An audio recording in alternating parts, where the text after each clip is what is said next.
السلام عليكم. كيف ما كنعرفوا كاملين، عالم المافيا والجريمه المنظمه في اوروبا ديما كانوا مسيطرين عليه عصابات معروفه بحال المافيا الايطاليه ولا الكارتيل ديال امريكا الجنوبيه اللي كتدخل السموم ديالها للقاره العجوز. ولكن في السنوات الاخرى تبدلات بزاف ديال الحوايج في الخريطه ديال الجريمه في اوروبا، وبان واحد الاسم اللي خلع البوليس والمخابرات ديال دول كبيره بحال هولندا وبلجيكا واسبانيا. اسم ديال واحد السيد اللي بدا من الزيرو في الزناقي ديال هولندا حتى ولا هو المطلوب رقم واحد في اوروبا والعالم، لدرجه ان الصحافه الاوروبيه ولات كتسميه التشابو ديال اوروبا. وهذا السيد هو رضوان التاغي، اللي قدر في وقت قصير يبني امبراطوريه ديال الكوكايين ويأسس عصابه دمويه اللي معروفه بالموكرومافيا، واللي ما كانتش كتعرف شي حاجه سميتها التردد. واي واحد وقف في طريقها، سواء كان منافس، صحفي، محامي ولا حتى شاهد، كيتصفى في البلاصه وبدم بارد. وهذا الشيء فرض على الحكومات الاوروبيه انها تعلن عليه حرب مفتوحه وتخصص الملايين ديال الاورو باش غير تجيب شي معلومات كتوصل ليه. اذا خلونا نعرفوا اليوم شكون هو رضوان التاغي، وكيفاش قدر هذا المهاجر المغربي البسيط يولي هو البوس ديال المافيا في هولندا، وكيفاش داز من البيع ديال الحشيش للسيطره على الاطنان ديال الكوكايين، وشنو هي الجرائم الكبيره اللي دارت العصابه ديالو وخربقات الراي العام في اوروبا، وكيفاش قدر يهرب من البوليس الدولي لسنوات قبل ما يطلق عليه القبض في دولة عربية. كاع هاد الأسئلة وكتر غادي نجاوبوا عليها اليوم في هاد الحلقة. غير هو قبل ما نبداو، ما تنساش الاشتراك في القناة وتفعيل الجرس باش توصل بإشعارات الحلقات الجديدة. ولا كان كيعجبك بحال هاد المحتوى ما تنساش لايك، ويلا نبداو.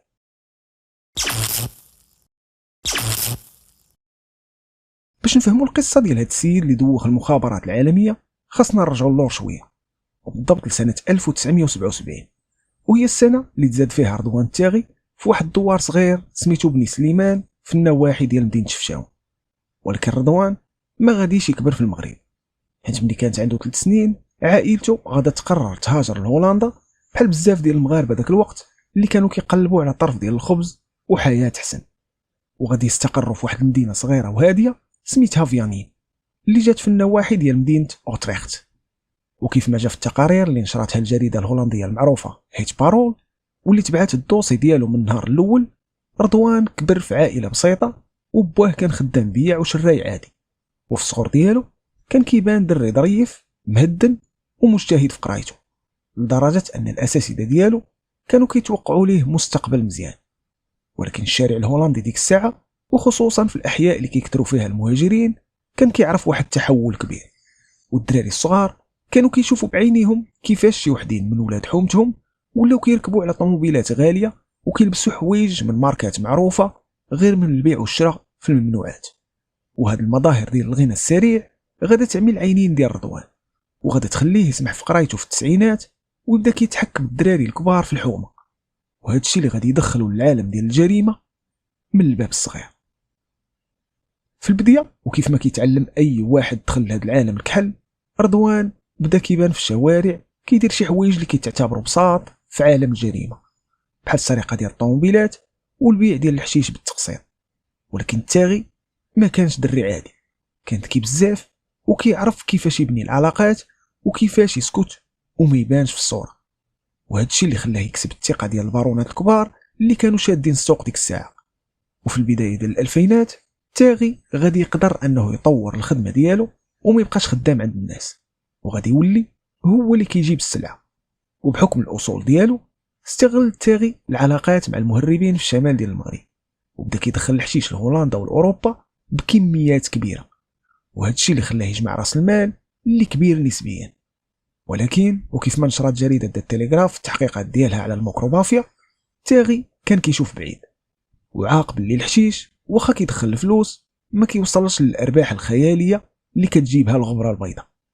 وهنا غادا تبدا المرحله المظلمه والخيبه في التاريخ ديال التاغي، ملي غادي يبدا يقلب كيفاش يربط الاتصال مع الكارتيلات ديال كولومبيا والبيرو في امريكا الجنوبيه. وهاد الخطوه هادي ما كانتش سهله، حيت هاد الكارتيلات ما كيتعاملوش مع اي واحد، ولكن التاغي بفضل الذكاء والفلوس اللي يجمع قدر يقنعهم بانه غادي يضمن لهم الدخول ديال السلعه للموانئ الكبيره ديال اوروبا، خصوصا ميناء روتردام في هولندا وميناء أنتويرب في بلجيكا، واللي هما من أكبر الموانئ في العالم. وملي اتفق التاغي مع الكارتيلات، السلعة بدات كتدخل لأوروبا بالأطنان، وهذا الشيء وهي مخبية وسط البنان وسط الخشب وفي الباركوات الكبيرة. الفلوس ولات كتدخل لرضوان التاغي بواحد الطريقة خيالية، والسيد ما بقاش كيلعب في الملايين، بل ولا كيلعب في الملاير ديال الأورو. وهذا الغنى الفاحش خلاه يبني شبكة كبيرة ديالو اللي غادا تولي معروفة في الإعلام بالموكرو مافيا. وخا هاد السمية فيها تجني كبير على المغاربة اللي عايشين بالحلال في هولندا، حيت هاد العصابة كانت مخلطة فيها مغاربة، هولنديين، سوريناميين، وبزاف ديال الجنسيات الأخرى. والتاغي ولا هو البوس، والمقربين منه اللي كان أبرزهم اللي يدلمنا ديالو سعيد الرزوقي كانوا كيتكلفوا باللوجيستيك والتوزيع في أوروبا كاملة.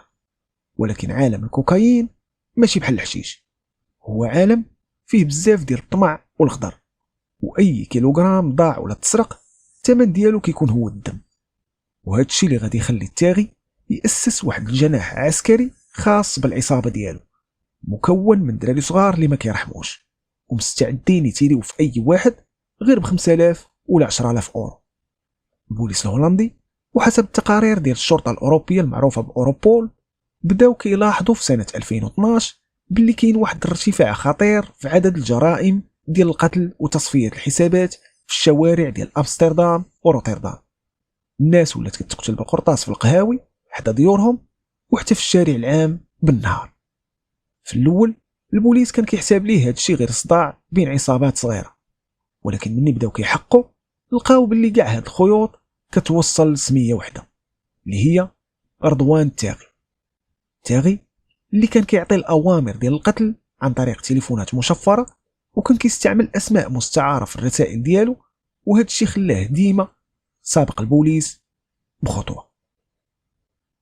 كيف ما قلنا دابا شوية، رضوان التاغي ما بقاش داك الدري اللي كيبيع الحشيش، بل ولا امبراطور ديال الكوكايين. ولكن هذا العالم ديال المخدرات القوية فيه قاعدة وحدة معروفة: البقاء الأقوى واللي ما كيرحمش.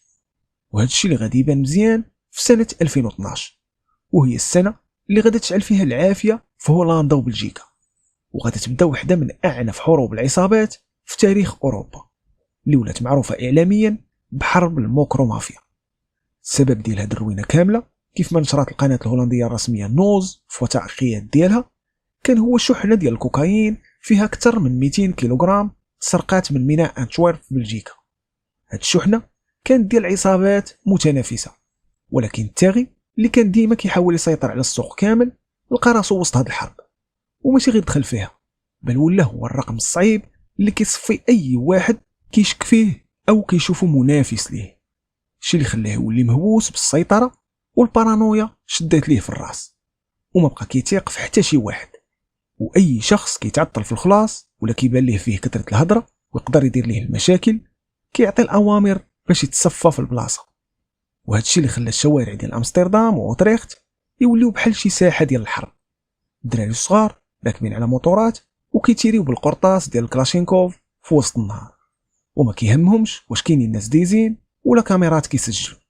والجرائد الهولندية ولات كتنشر تقارير كتقول باللي التاغي أسس فرقة ديال الموت، وهاد الفرقة كانت كتواصل غير بالتليفونات المشفرة، والتاغي كان كيستعمل أسماء حركية وكان كيعطي الأوامر بكلمات مشفرة بحال صيفطو ينعس اللي كتعني القتل بدم بارد.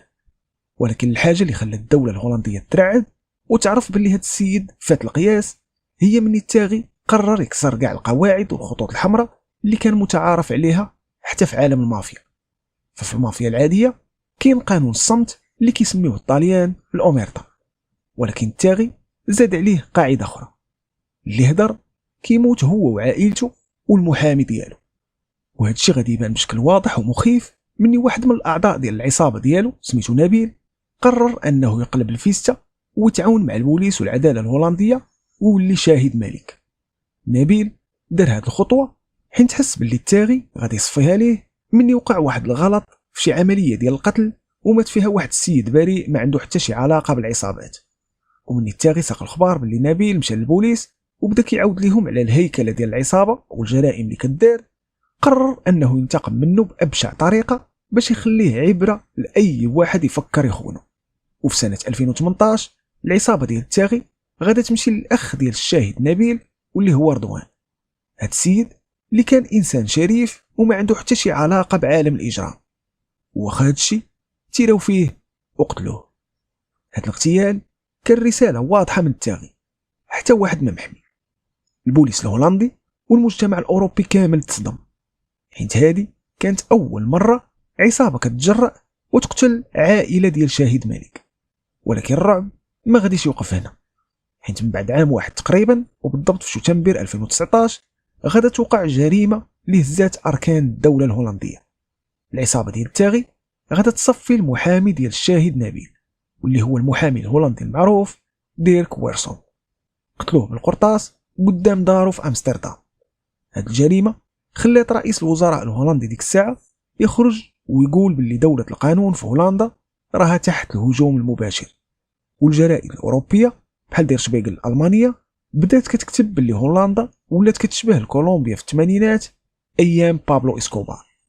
وهذا الشيء خلى التاغي ما يبقاش غير مجرم عادي كيبيع الكوكايين، بل ولا كيتعتبر مجرم كبير اللي كيهدد الأمن القومي ديال هولندا وأوروبا.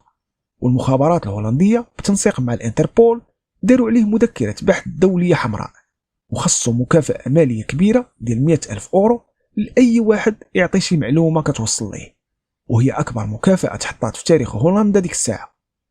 البوليس في هذا الوقت كان كيحسب ليه باللي التاغي مخبي في شي بلاصة في أمريكا الجنوبية ولا في إسبانيا ولا حتى في المغرب، حيت كان معروف عليه كيستعمل باسبورات مزورة وكيبدل الملامح ديالو، وكان كيتنقل بحال الشبح بلا ما يخلي حتى شي آثار، كيف ما أنه ما كانش كيستعمل التكنولوجيا العادية اللي يقدر البوليس يتبعها. وهذا الشيء خلى الأجهزة الأمنية تالفة وما عارفاش شنو دير. فكيفاش مجرم بهذه الخطورة ونيض عليه هاد الضجة الإعلامية والمخابراتية كاملة وباقي قادر يسير إمبراطورية ديال الكوكايين ويعطي أوامر ديال القتل وهو هربان ومخبي؟ رضوان التاغي في هذا الوقت اللي كانت فيه المخابرات ديال هولندا وبلجيكا وحتى الانتربول كيقلبوا عليه وما لقاوش ليه الآثار نهائيا، كان مخبي في واحد البلاصة اللي حتى واحد ما فكر أنه يقدر يكون فيها، وهي مدينة دبي في الإمارات العربية المتحدة.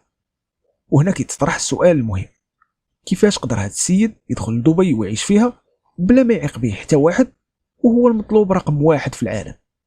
الجواب كنظن سهل، التاغي استعمل باسبورات مزورة بهويات مختلفة وما كانش كيخرج من الدار نهائيا.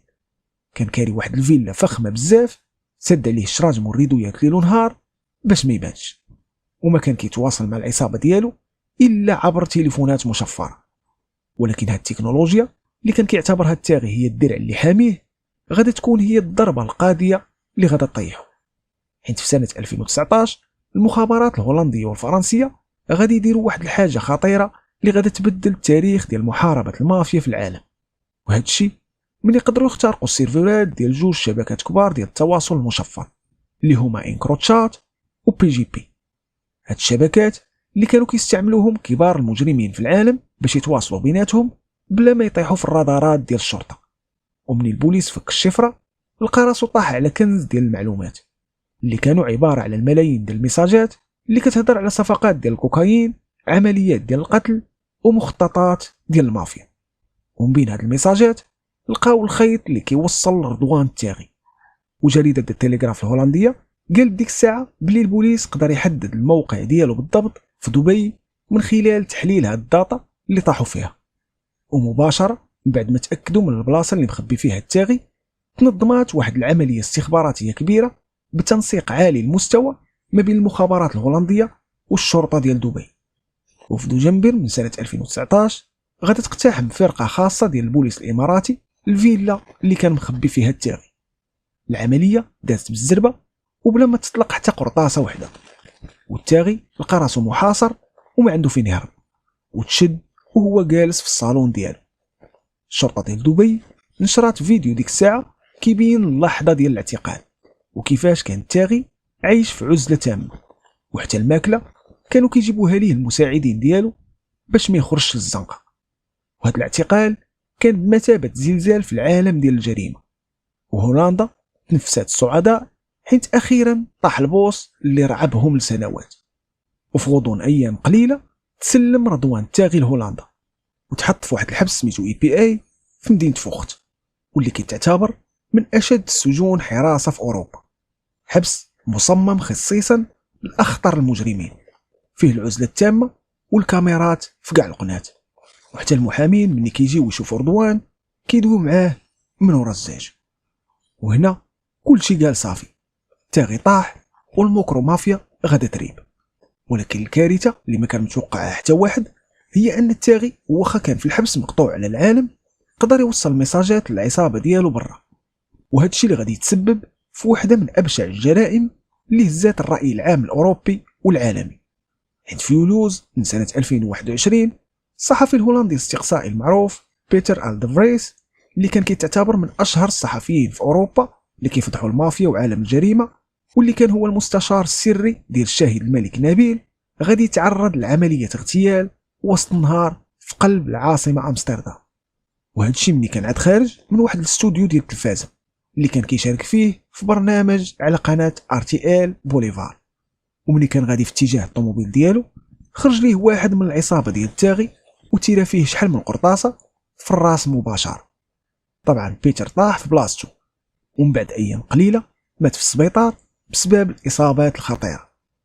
هذا الاغتيال صدم العالم كامل، حيت ماشي سهل تقتل صحفي بهذا الحجم في دوله اوروبيه ديمقراطيه. ورئيس الوزراء الهولندي مارك روتي خرج ديك الساعه وصرح باللي هذا الشيء هجوم مباشر على حريه الصحافه وعلى الديمقراطيه الهولنديه.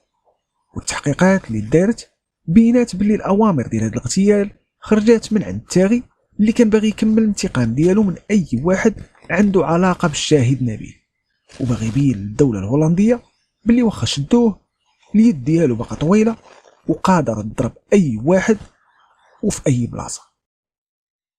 الجريمه ديال بيتر دفريس بينات للدوله الهولنديه باللي رضوان التاغي واخا مسدود عليه في الحبس الا انه باقي كيشكل خطر كبير. وهذا الشيء اللي غادي يخلي السلطات الهولنديه تعامل مع المحاكمه ديالو اللي تسمات بمحاكمه مارينغو على اساس انها حرب حقيقيه وماشي غير قضيه عاديه في المحكمه. هذه المحاكمه اللي كتعتبر الاكبر والاطول في التاريخ ديال هولندا، واللي تبعاتها الصحافه العالميه كامله، وما دازتش في محكمه عاديه وانما دازت في واحد البنايه محصنه بحال شي قشله عسكريه في منطقه اوزدروب في امستردام، واللي كيسميوها الهولنديين بالبونكر. وهذا الشيء حيت البوليس والجيش الهولندي كانوا خايفين من شي هجوم مسلح من المكرومافيا باش يهربوا التاغي، لدرجه ان نهار الجلسات كان الجيش كيطوق البلاصه كامله، والطائرات المروحيه كتدور في السماء، والقناصه منتشرين فوق السطوحه. وحتى القضاة والمدعين العامين اللي تكلفوا بهذا الدوسي كانوا كيدخلوا للمحكمه وهما مخبين وجوههم وما كيبانوش نهائيا في التلفازه. وهذا الشيء بسبب الرعب اللي زرعوا التاغي في البلاد، حيت كان معروف عليه باللي اي واحد كيوصل ليه كيصفيه، كيف ما شفنا مع المحامي ديال كويرسوم وحتى مع الصحفي الاستقصائي بيتر ألدفريس. والصحافه الهولنديه بحال التليغراف NOS بقات متبعه هذه المحاكمه اللي دامت لسنوات، واللي كان فيها التاغي و16 واحد من العصابه ديالو متابعين بتهم ثقيله بزاف، اللي على راسها 6 ديال الجرائم ديال القتل العمد و4 ديال المحاولات ديال القتل وتكوين عصابه اجراميه وزيد. التاغي في الجلسات كان ديما كيبان بارد وما كيهضرش بزاف، وكان كيرفض يجاوب على الاسئله ديال القضاة وكيستعمل الحق ديالو في الصمت. ولكن الدلائل اللي جمعها البوليس من دوك الميساجات المشفره بالاضافه للشهاده ديال نبيل اللي باع العصابه كانت قاطعه وما خلات ليه حتى شي فرصه باش يهرب من العقاب. وفي 27 فبراير من سنه 2024 غادا تنطق المحكمه بالحكم اللي كان كيتسناه كلشي، واللي هو السجن المؤبد لرضوان التاغي، هو وجوج من اكبر المساعدين ديالو واللي هما سعيد رزوقي وواحد الشخص اخر سميتو ماريو.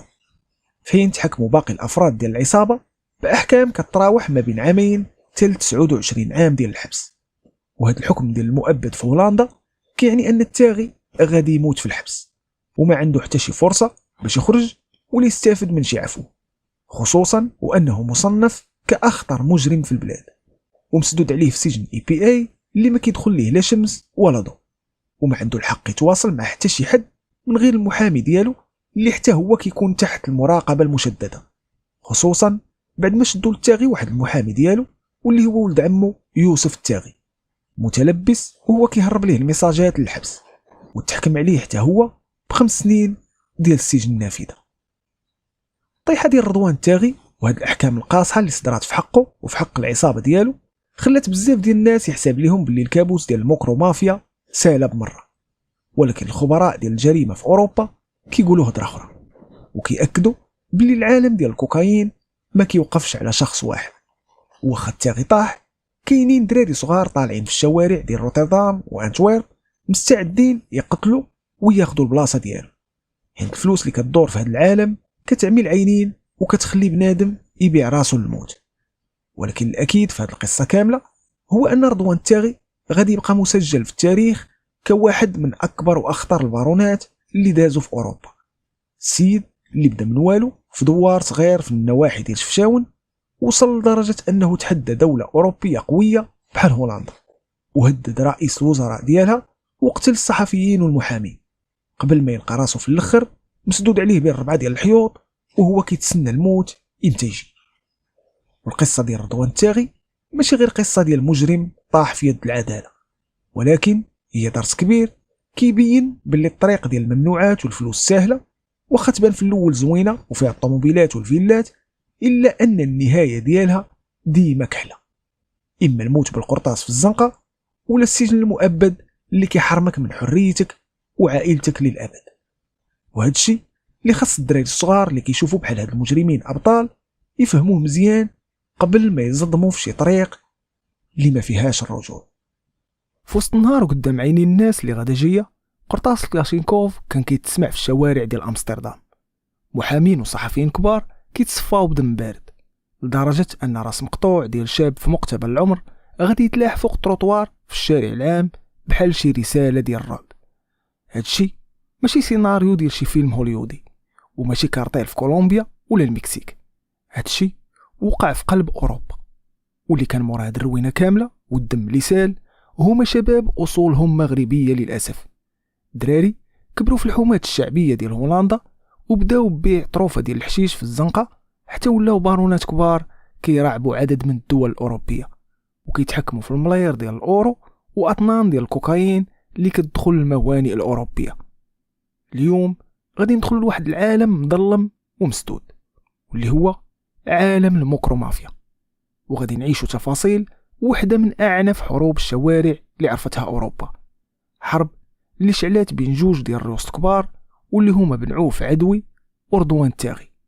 اذا خلونا نعرفوا شنو هي القصه ديال شحنه الكوكايين اللي تشفرات وكانت هي العود ديال الوقيد اللي شعل هاد العافيه كامله، وشكون هو بن عوف عدوي اللي زعم وبدا هاد الحرب الدمويه، وكيفاش قدر رضوان التاغي يبني امبراطوريه ديال الرعب واللي هو العدو رقم 1 اللي دوخ المخابرات ديال الدوله الهولنديه، وكيفاش سالت هاد الحرب اللي خلات اوروبا كامله توقف على صباع رجليها. كاع هاد الاسئله وكتر غادي نجاوبوا عليها اليوم في هاد الحلقه.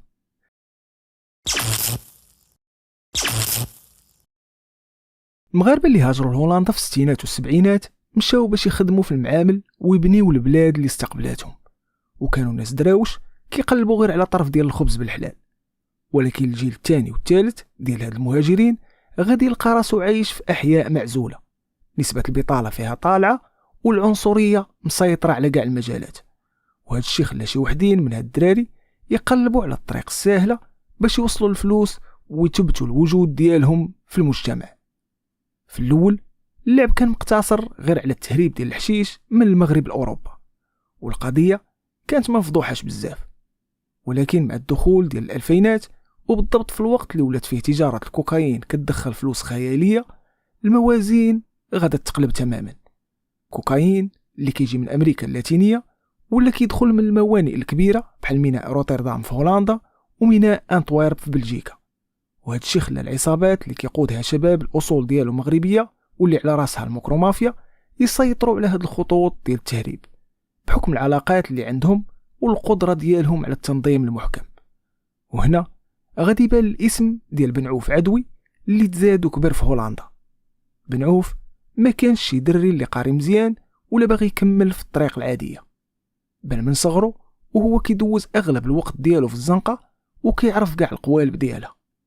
زيد عليها انه كان كيتميز بواحد الدهاء وبروده دم كبيره، وهذا الشيء هو اللي خلاه يتسلق المراتب بالزربه في عالم الجريمه المنظمه، ويولي عنده وزن كبير وسط العصابات اللي كانت حاكمه السوق.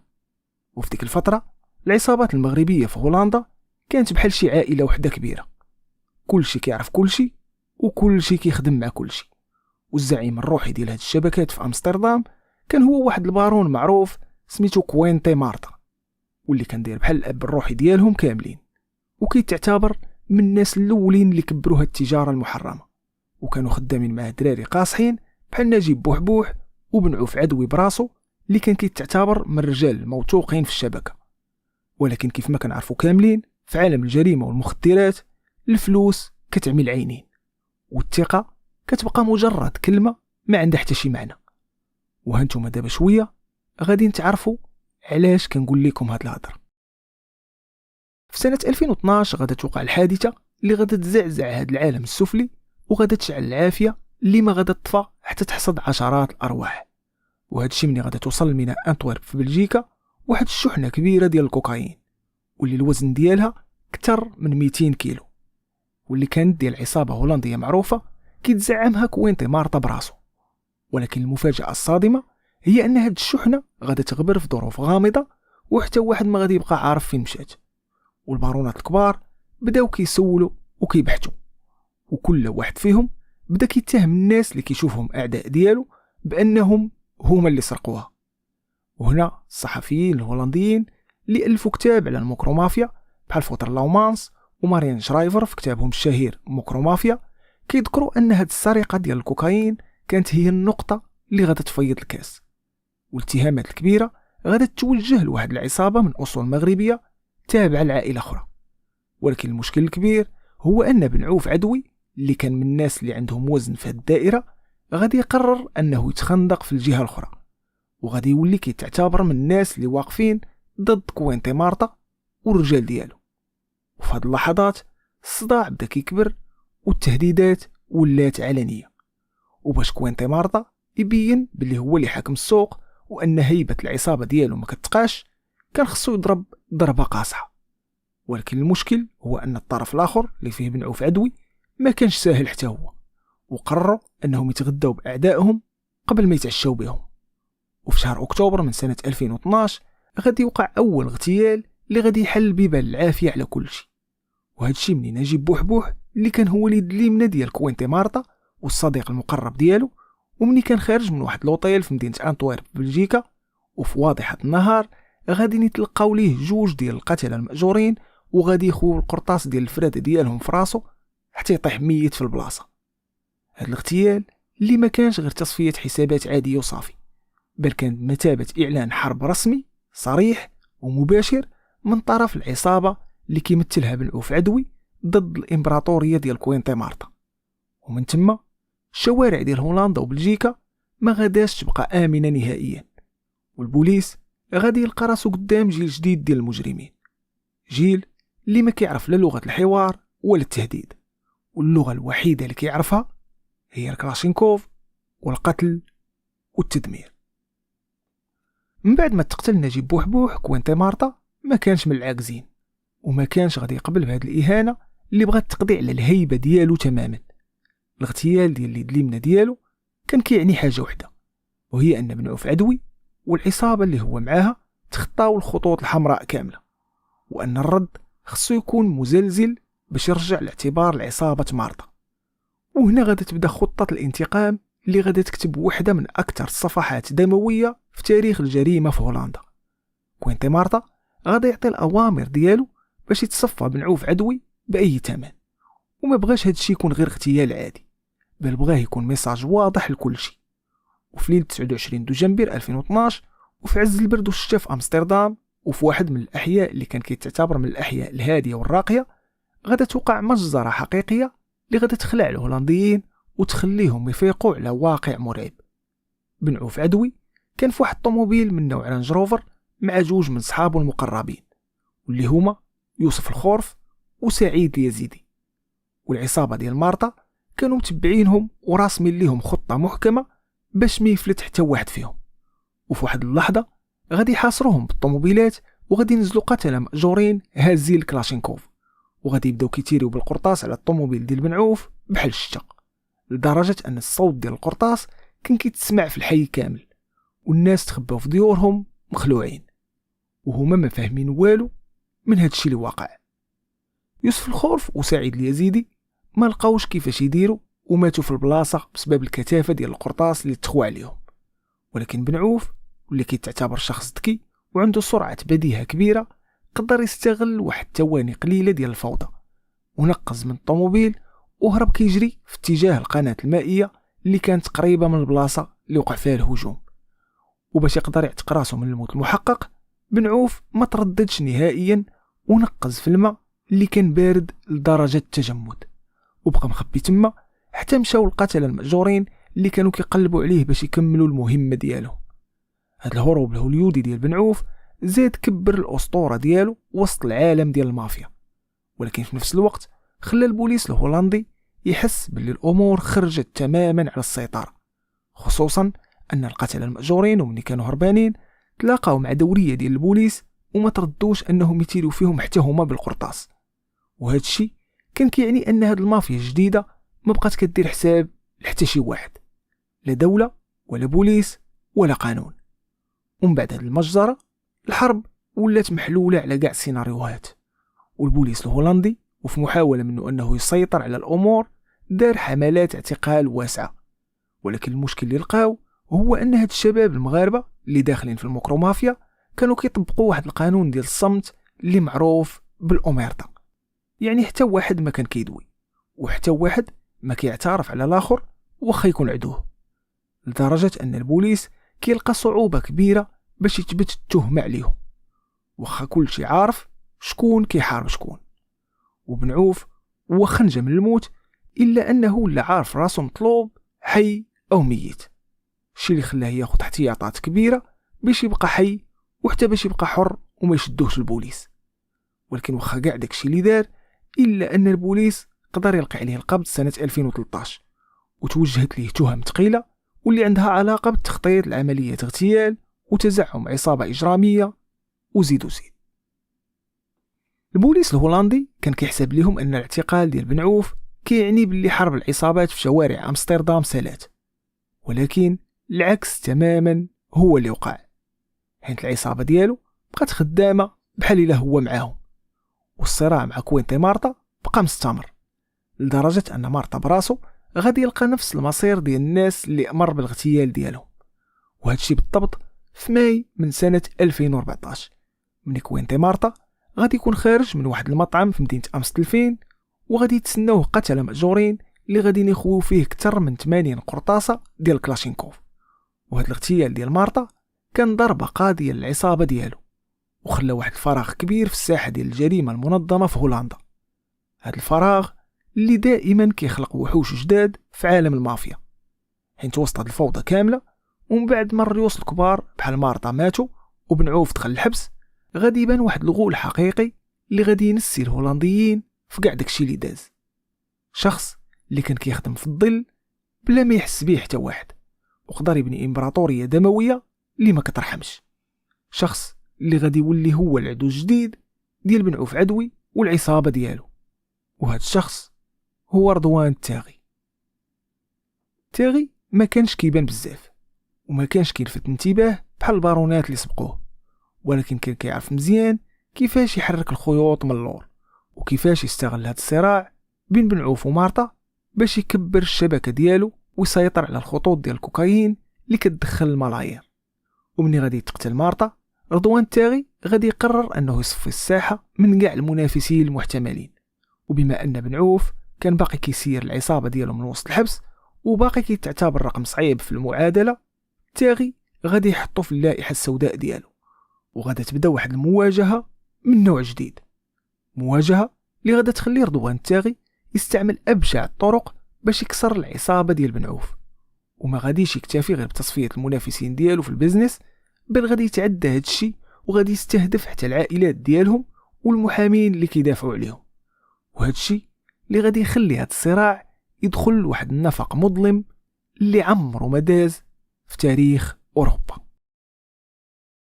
رضوان تاغي، هاد السمية اللي غادا تولي مرادفة الرعب والموت في هولندا وأوروبا كاملة، ما كانش مجرد بارون ديال المخدرات عادي.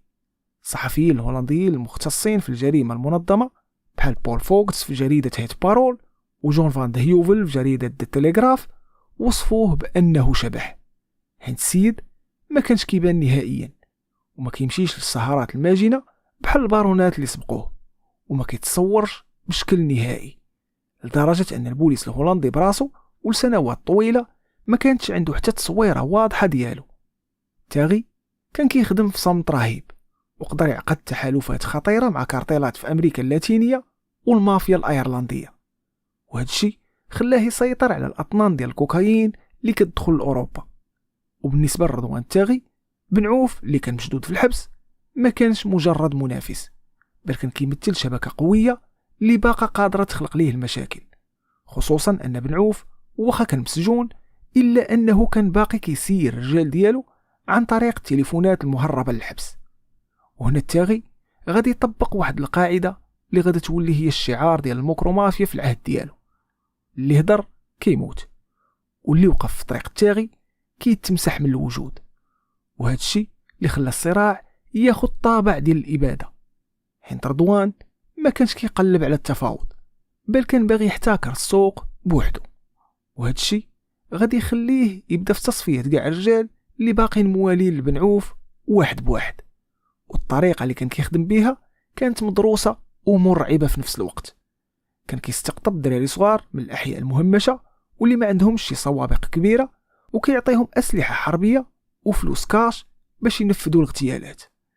هاد الدراري كانوا كيتواصلوا معاه ومع المساعدين ديالو عن طريق هواتف مشفرة بنظام PGP، وهذا الشيء كان كيخلي البوليس عاجز تماما على تتبع المكالمات أو معرفة شكون اللي كيعطي الأوامر.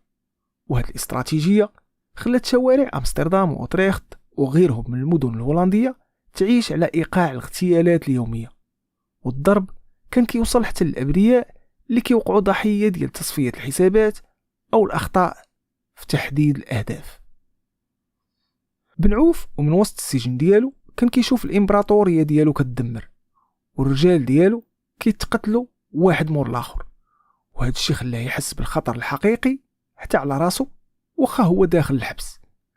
هاد الضغط النفسي الكبير والحصار اللي فرضوا عليه التاغي من برا غادي يخلي بن عوف يفكر في خطة اللي ما تطيحش على البال، خطة اللي كتشبه الأفلام هوليوود. وبما أنه ما كانش باغي يتسنى الموت تجي لعنده، قرر بن عوف أنه يهرب من الحبس باش يخرج يواجه التاغي براسو ويرجع الهيبة ديالو بيديه. وفي سنة 2017 غادا توقع وحدة من أجرأ محاولات الهروب في تاريخ السجون الأوروبية. بن عوف كان ديك الساعة مسجون في سجن رورموند في جنوب هولندا، والخطة كانت خيالية. الكوماندو اللي تابعين لبن عوف كانوا غاديين يخطفوا طائرة هليكوبتر وغاديين يطيروا بها حتى للساحة ديال الحبس باش يهزوا الزعيم ديالهم ويديوه على برا. ولكن البوليس الهولندي والوحدات الخاصة كانت وصلاتهم الخبار، وكانوا مراقبين التحركات ديال هاد الشبكة. وفي النهار اللي كانوا غاديين ينفذوا فيه العملية، البوليس تدخل بقوة وبشكل استباقي، والعملية تحولات لمطاردة هوليودية بالطوموبيلات في الشوارع والطرق السريعة، وتبادل كثيف لإطلاق النار بين الكوماندو ديال بن عوف والوحدات الخاصة الهولندية اللي استعملات حتى هي طائرات الهليكوبتر باش تحاصرهم. وهاد المطاردة غادا تسالي في الاخر باعتقال المهاجمين وفشل الخطة ديال الهروب بصفة نهائية. هاد الفشل ما كانش غير ضربة قاضية للأحلام ديال بن عوف في الحرية، بل كان كيعني أن التاغي انتصر في هاد الجولة، وأن بن عوف غادي يكمل العقوبة ديالو في سجن شديد الحراسة في مدينة فوخت، واللي كتعتبر من أشد سجون حراسة في أوروبا، ومستحيل شي حد يقدر يهرب منه. رضوان التاغي من بعد ما تهنى من المنافسين ديالو وعلى راسهم بن عوف عدوي اللي ولا معزول في سجن شديد الحراسة، حس براسو أنه ولا هو الحاكم الفعلي ديال المافيا الهولندية، وهذا الشيء خلاه يتجاوز كاع الخطوط الحمراء اللي كانت معروفة في عالم الجريمة المنظمة. تاغي ما بقاش كيشوف باللي البوليس أو الدولة الهولندية كيشكلوا شي خطر عليه، بل ولا كيتصرف بحال شي رئيس دولة وسط من الدولة، وهذا الشيء اللي غادي يخليه يرتكب اخطاء اللي غادا تقلب عليه الراي العام الهولندي والدولي بمره. والسلطات الهولنديه واللي كانت ديما كتفتخر بالامن والامان اللي عندها لقات راسها في موقف محرج وضعيف قدام هذا الوحش اللي كبر في الغفله ديالها. وباش يقدروا يطيحوه كان خصهم شي خيط من وسط العصابه ديالو، شي واحد اللي كيعرف الاسرار وكيفاش كيتعطاو الاوامر. وهذا الخيط غادي يبان سنه 2018 ملي غادي يقرر واحد من الاعضاء ديال العصابه اللي سميتو نبيل انه يتعاون مع العداله ويولي شاهد ملك في القضيه الكبيره اللي ولات معروفه اعلاميا وقضائيا بمحاكمه مارينغو. نبيل قرر يفرقع الرمانه وبدا كيعطي البوليس الهولندي تفاصيل دقيقه على الاغتيالات اللي نفذها التاغي والشبكه ديالو، بما فيها الاغتيالات اللي كانت موجهه ضد شبكه بن عوف عدوي. وبمجرد ما وصلت الاخبار رضوان التاغي باللي كاين خائن وسط من العصابه ما ترددش نهائيا في الرد، والرد ديالو كان دموي وبشع لواحد الدرجه ما كيتخيلهاش العقل. وحيت ما قدرش يصفي نبيل اللي كان تحت حمايه البوليس، التاغي عطى الاوامر ديالو باش يتغتال خو نبيل واللي كان الاسم ديالو رضوان حتى هو. الا ان هذا رضوان كان شاب بريء خدام على راسو وما عنده حتى شي علاقه بعالم المخدرات. هذا الاغتيال كان ميساج قاصح للدوله ولاي واحد كيفكر يحل فمه، وبغى يخلع بيه اي واحد كيفكر انه يخون ويبين لكل شيء ان اللي هدر ما غاديش يموت غير بوحده، وانما حتى عائلته غادا تخلص الثمن. وفي سنه 2019 غادي يوقع زلزال واحد اخر اللي غادي يزعزع هولندا من الساس. وهذا الشيء ملي غادا تم تصفيه المحامي ديرك فيرسوم من طرف قتله مأجورين في وسط النهار وبلا خوف او تردد. هاد السيد اللي كان هو المحامي ديال الشاهد نبيل. هاد الجريمه خلات هولندا كامله توقف على رجل وحده، حيت قتل المحامي كيعني ضربه مباشره لقلب نظام العداله. وهذا الشيء اللي خلى الصحافه الهولنديه والعالميه دق ناقوس الخطر وتعتبر باللي المكرومافيا ولات كتهدد استقرار الدوله الهولنديه براسها. هاد الجريمه خلات السلطات الهولنديه تحط رضوان التاغي على راس لائحه المطلوبين وتخصص مكافاه خياليه على راسه. والبوليس الهولندي والانتربول بقاو تابعين الخيوط ديالو حتى طاحوا عليه في دجنبر 2019 في مدينه دبي اللي كان مخبي فيها بهويه مزوره. والامارات سلماتو بالزربه لهولندا ودخلوه لاشد سجون حراسه. وكل شي قال صافي، هذه هي نهايه الاسطوره.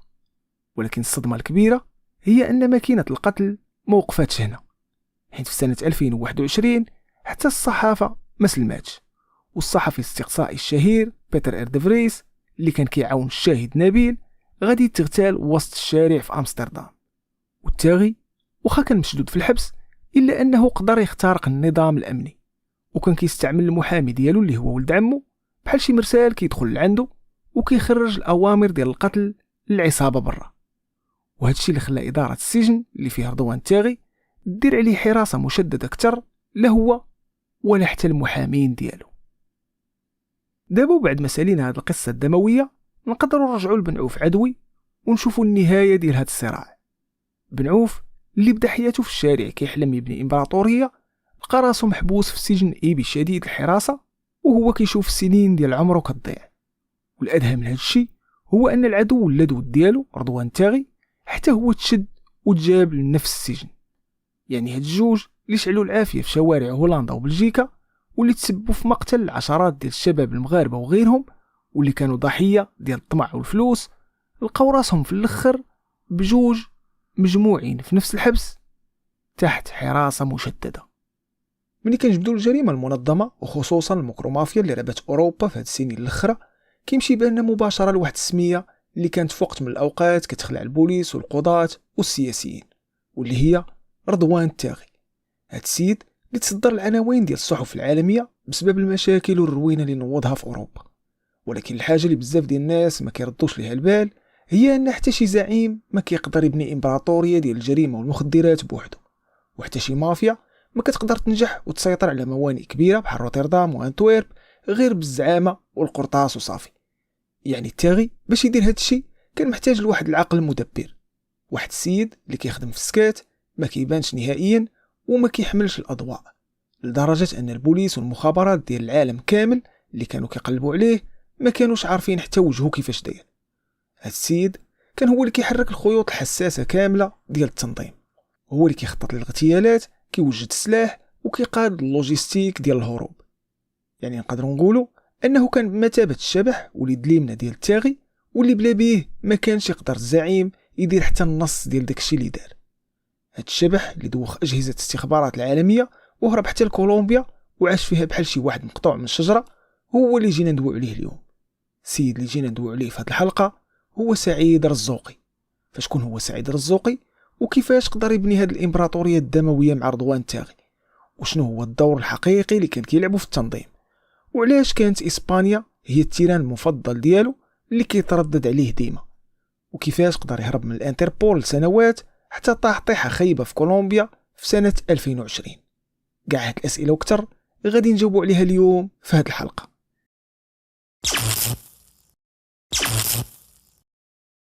سعيد رزوقي تزاد في 1 يونيو سنة 1972 في المغرب، وتحديدا في منطقة الريف. وبحالو بحال بزاف ديال العائلات المغربية في ذاك الوقت، هاجرات العائلة ديالو لهولندا بحثا على ظروف عيش أفضل، واستقروا في مدينة أوتريخت، وبالضبط في الضواحي ديالها اللي كانت كتعرف تجمعات كبيرة ديال المهاجرين المغاربة. تما فين غادي يكبر رزوقي، وتما فين غادي يندمج في الشوارع اللي غادي تخرج لنا أخطر مجرمين في تاريخ هولندا الحديث. وفي هذا المحيط بالضبط رزوقي غادي يتلاقى مع رضوان التاغي اللي حتى هو كبر في منطقة قريبة، وغادي تبدا واحد الصداقة اللي غادي تتحول من بعد لأخطر تحالف إجرامي في أوروبا. الأخبار والتحقيقات اللي تنشرات في الصحافة الهولندية واللي تبعات هذا الملف بالتفصيل الممل بحال جريدة هات بارول وجريدة دي تيليغراف كتقول باللي رزوقي ما كانش داك المجرم اللي كيبغي يبان ولا كيبغي يعيش حياة البذخ اللي كتجذب الانتباه، بل بالعكس. سعيد كان واحد الانسان هادئ بزاف، كيتجنب الصداع ديال الزناقي وما كيحملش يبان في الواجهه ولا يتصور ولا يبان عنده الفلوس. هاد الطبيعه ديالو اللي كتميل للظل هي اللي خلاته يعيش بزاف ديال الوقت برا الرادار ديال البوليس الهولندي، في الوقت اللي كانوا مجرمين اخرين كيطيحوا غير بسبب التباهي ديالهم في مواقع التواصل الاجتماعي. ومني بدا التاغي كيبني الامبراطوريه ديالو في تجاره الكوكايين ويدخل في حروب دمويه مع العصابات الاخرى باش يسيطر على الموانئ ديال روتردام وانتويرب، كان محتاج لشي واحد اللي يثيق فيه 100%، واحد يقدر يتكلف بالروينه كامله اللي كتجي من مورا اي عمليه اغتيال او تصفيه حسابات. وهنا بان الدور المحوري والخطير ديال سعيد رزوقي اللي ما كانش مجرد دراع اليمنى ديال التاغي وصافي، بل كان هو وزير الدفاع والمسؤول اللوجستيكي الاول والاخير ديال المكرومافيا. شنو كيعني هذا الشيء على ارض الواقع؟ كيعني ان التاغي كان هو الراس اللي كيعطي الاوامر، ورزوقي كان هو اليد اللي كتطبق هذا الشيء على الارض بكل احترافيه.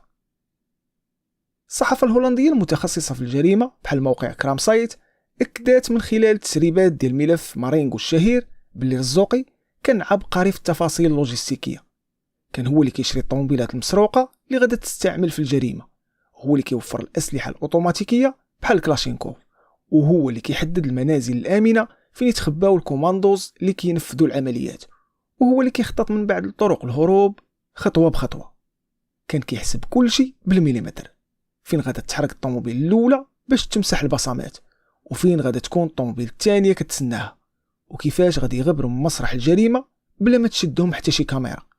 وهذا الشيء اللي خلى العمليات ديال رضوان التاغي والرزوقي تكون دمويه وناجحه لواحد الدرجه اللي خلات البوليس الهولندي يحس بالعجز التام، حين التنظيم كان خدام بحال شي جيش نظامي ماشي عصابه عاديه.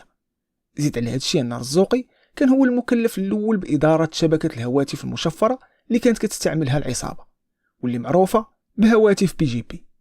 هاد التكنولوجيا اللي كانت هي السر ديال النجاح ديالهم لسنوات، ورزوقي كان كيتواصل مع المنفذين عن طريق نفس الهواتف باسماء حركيه مستعاره، وكيوجههم في الميدان وهو جالس بعيد ومخبي.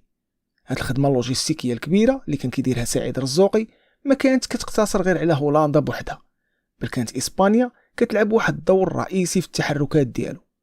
اسبانيا واللي كتعتبر البوابه الاولى ديال الحشيش المغربي والكوكايين اللاتيني لاوروبا، كانت هي التيران المفضل اللي كيلعب فيه رزوقي بكل اريحيه. فكان كيمشي بزاف لاسبانيا وخصوصا منطقه كوستا ديل سول والجنوب الاسباني. بحال ماربيلا اللي كتعتبر العاصمة الثانية ديال المافيا في أوروبا. تما فين كان كيعقد الصفقات الكبيرة وكيتلاقى مع المزودين ديال المخدرات اللي جايين من أمريكا الجنوبية، وتما فين كان كينظم الطرق السرية اللي غادي تدخل بها السلعة للموانئ الهولندية والبلجيكية. يعني إسبانيا بالنسبة للرزوقي كانت بحال شي قاعدة خلفية كان كيستعملها باش يدير غسيل الأموال ويشري العقارات، وحتى باش يتخبى ملي تكون القضية مزيرة في هولندا. وهذا الشيء كان كيديرو عن طريق استغلال شبكة كبيرة ديال العلاقات وجوازات سفر مزورة وهويات مضروبة اللي خلاتو يتنقل بكل حرية لسنوات بلا ما يعيق بيه حتى شي واحد. الأمور ما بقاتش غادا في التجارة ديال المخدرات وصافي، رغم الخطورة ديالها طبعا، بل مع الوقت والفلوس الكثيرة اللي ولات كتدخل بدات الصراعات والمنافسات الشرسة ما بين العصابات في هولندا وبلجيكا. هاد الحرب اللي غادا تعرف بحرب المكرومافيا خلات الدم يسيل في الشوارع ديال امستردام وأوتريخت، والقرطاس ولا كيتسمع بالنهار وبالليل. ووسط هاد الروينه كامله سعيد رزوقي كان هو المايسترو اللي كيضبط الايقاع، بحال اللي اكدت النيابه العامه الهولنديه في الجلسات ديال محاكمه مارينغو اللي جات من بعد. حيت رزوقي كان كيتوصل بالاوامر المباشره من عند رضوان التاغي باش يصفي المنافسين ولا حتى الناس اللي كيشكوا فيهم باللي كيخدموا مع البوليس ولا كيسربوا ليهم المعلومات. والطريقه باش كان رزوقي كيخدم كانت كتدل على انه انسان بارد وما عنده حتى شي مشكل مع الدم، فكان كيعزل المنفذين واللي غالبا كانوا دراري صغار يلاه طالعين وما عندهمش سوابق كبيره، وكيعمروا لهم ريوسهم بالفلوس وكيعطيوهم السلاح اللي كان رزوقي مكلف بالتخزين ديالو. وكيف ما كتشير بزاف ديال التحقيقات الصحفيه الهولنديه، رزوقي كان كيعتمد على واحد الخطه ديال الخلايا النائمه، يعني الدراري اللي غادي ينفذوا العمليه ما كيعرفوش شكون هو الراس الكبيره اللي عطاهم الاوامر، كيتواصلوا غير عبر هواتف بي جي بي المشفره مع ارقام مجهوله، وهاد الارقام المجهوله ما كانت في الحقيقه الا سعيد رزوقي براسو اللي كان كيستعمل اسماء حركيه. هاد التقنيه خلات البوليس الهولندي يضرب راسو مع الحيط لسنوات، حيت واخا كانوا كيشدوا المنفذين ديال الجريمه في مسرح الاحداث ولا من بعد ايام ما كانوش كيقدروا يوصلوا للتاغي ولا الرزوقي، بما ان الخيط كيكون مقطوع من الفوق. ولكن واخا هادشي كامل اللي قلناه واخا داك النظام اللي كان غادي به سعيد رزوقي واللي كان كيبان انه نظام مثالي ومحكم وما فيه حتى شي ثغره، الا ان الحاجه اللي ما كانوش ضاربين لها الحساب نهائيا هي ان الضربه القاضيه اللي غادا تزعزع الامبراطوريه ديالهم ما غاداش تجي من عند البوليس ولا من عند شي عصابه منافسه، وانما غادا تجي من الداخل ديال التنظيم براسو. وهادشي من العصابه غادا تصفي واحد الشاب بريء سميتو حكيم تشانغور بالغلط، عوض واحد من الاعداء ديالهم اللي كان هو الهدف الحقيقي. هاد الغلطه الكبيره غادا تخلي واحد من العناصر اللي كان خدام معاهم في التنظيم واللي معروف باسم نبيل يلقى راسو طاح في واحد الوحله ديال المعقول. وهذا الشيء حين تحس بلي العصابه غادا تصفيه باش تمسح الاثر ديال هاد الجريمه اللي نوضات قرباله كبيره في هولندا. وهنا نبيل وبسبب الخوف الكبير على راسو وعلى عائلته غادي ياخذ واحد القرار اللي غادي ينوض النحل على التاغي ورزوقي والعصابه ديالهم كامله، واللي هو انه يمشي عند البوليس الهولندي ويدير معهم اتفاقيه باش يولي شاهد ملك. ومن نبيل بدا كيهضر البوليس الهولندي لقى راسو بحال الا تحل ليهم شي كنز ديال المعلومات اللي كانوا كيقلبوا عليه من شحال هادي، حيت نبيل عرى على الهيكل التنظيمي ديال العصابه كامل وجبد السميه ديال رضوان التاغي كزعيم. والاهم من هذا الشيء فضح الدور المحوري والخطير اللي كان كيلعبو سعيد رزوقي في تخطيط العمليات الاغتيال وتوفير السلاح والمنازل الامنه. والصحافه الهولنديه وعلى راس هذا التلغراف نشرات تسريبات من التحقيقات كتبين كيفاش ان نبيل اكد باللي رزوقي كان هو المحرك الاساسي، وان التاغي ما كانش يقدر ياخذ شي قرار لوجستيكي كبير ولا ينفذ شي اغتيال بلا ما يرجع لرزوقي اللي كان كيضبط الامور على الارض وكيأكد ليه واش الطريق سالكه او لا. ومع هاد الاعترافات الخطيره اللي جابتها التحقيقات، البوليس الهولندي والانتربول حطوا رضوان التاغي وسعيد رزوقي على راس لائحه المطلوبين دوليا، والصور ديالهم ولات معلقه في كاع المطارات والمراكز الامنيه في اوروبا، وتخصات مكافآت ماليه خياليه لاي واحد يعطي شي معلومه توصل لهم.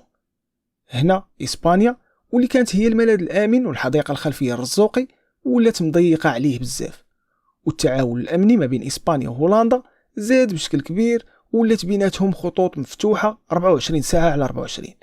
والبوليس الاسباني بدا كيدير حملات تمشيط قويه في كوستا ديل سول وماربيا في محاوله منه انه يلقى اي خيط يوصل لهاد الجوج.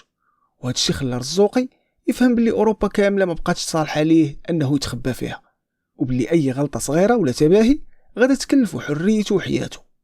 ورزوقي اللي كان معروف بالذكاء ديالو والحذر الشديد اللي كيقارب الهوس قرر انه يغبر بصفه نهائيه.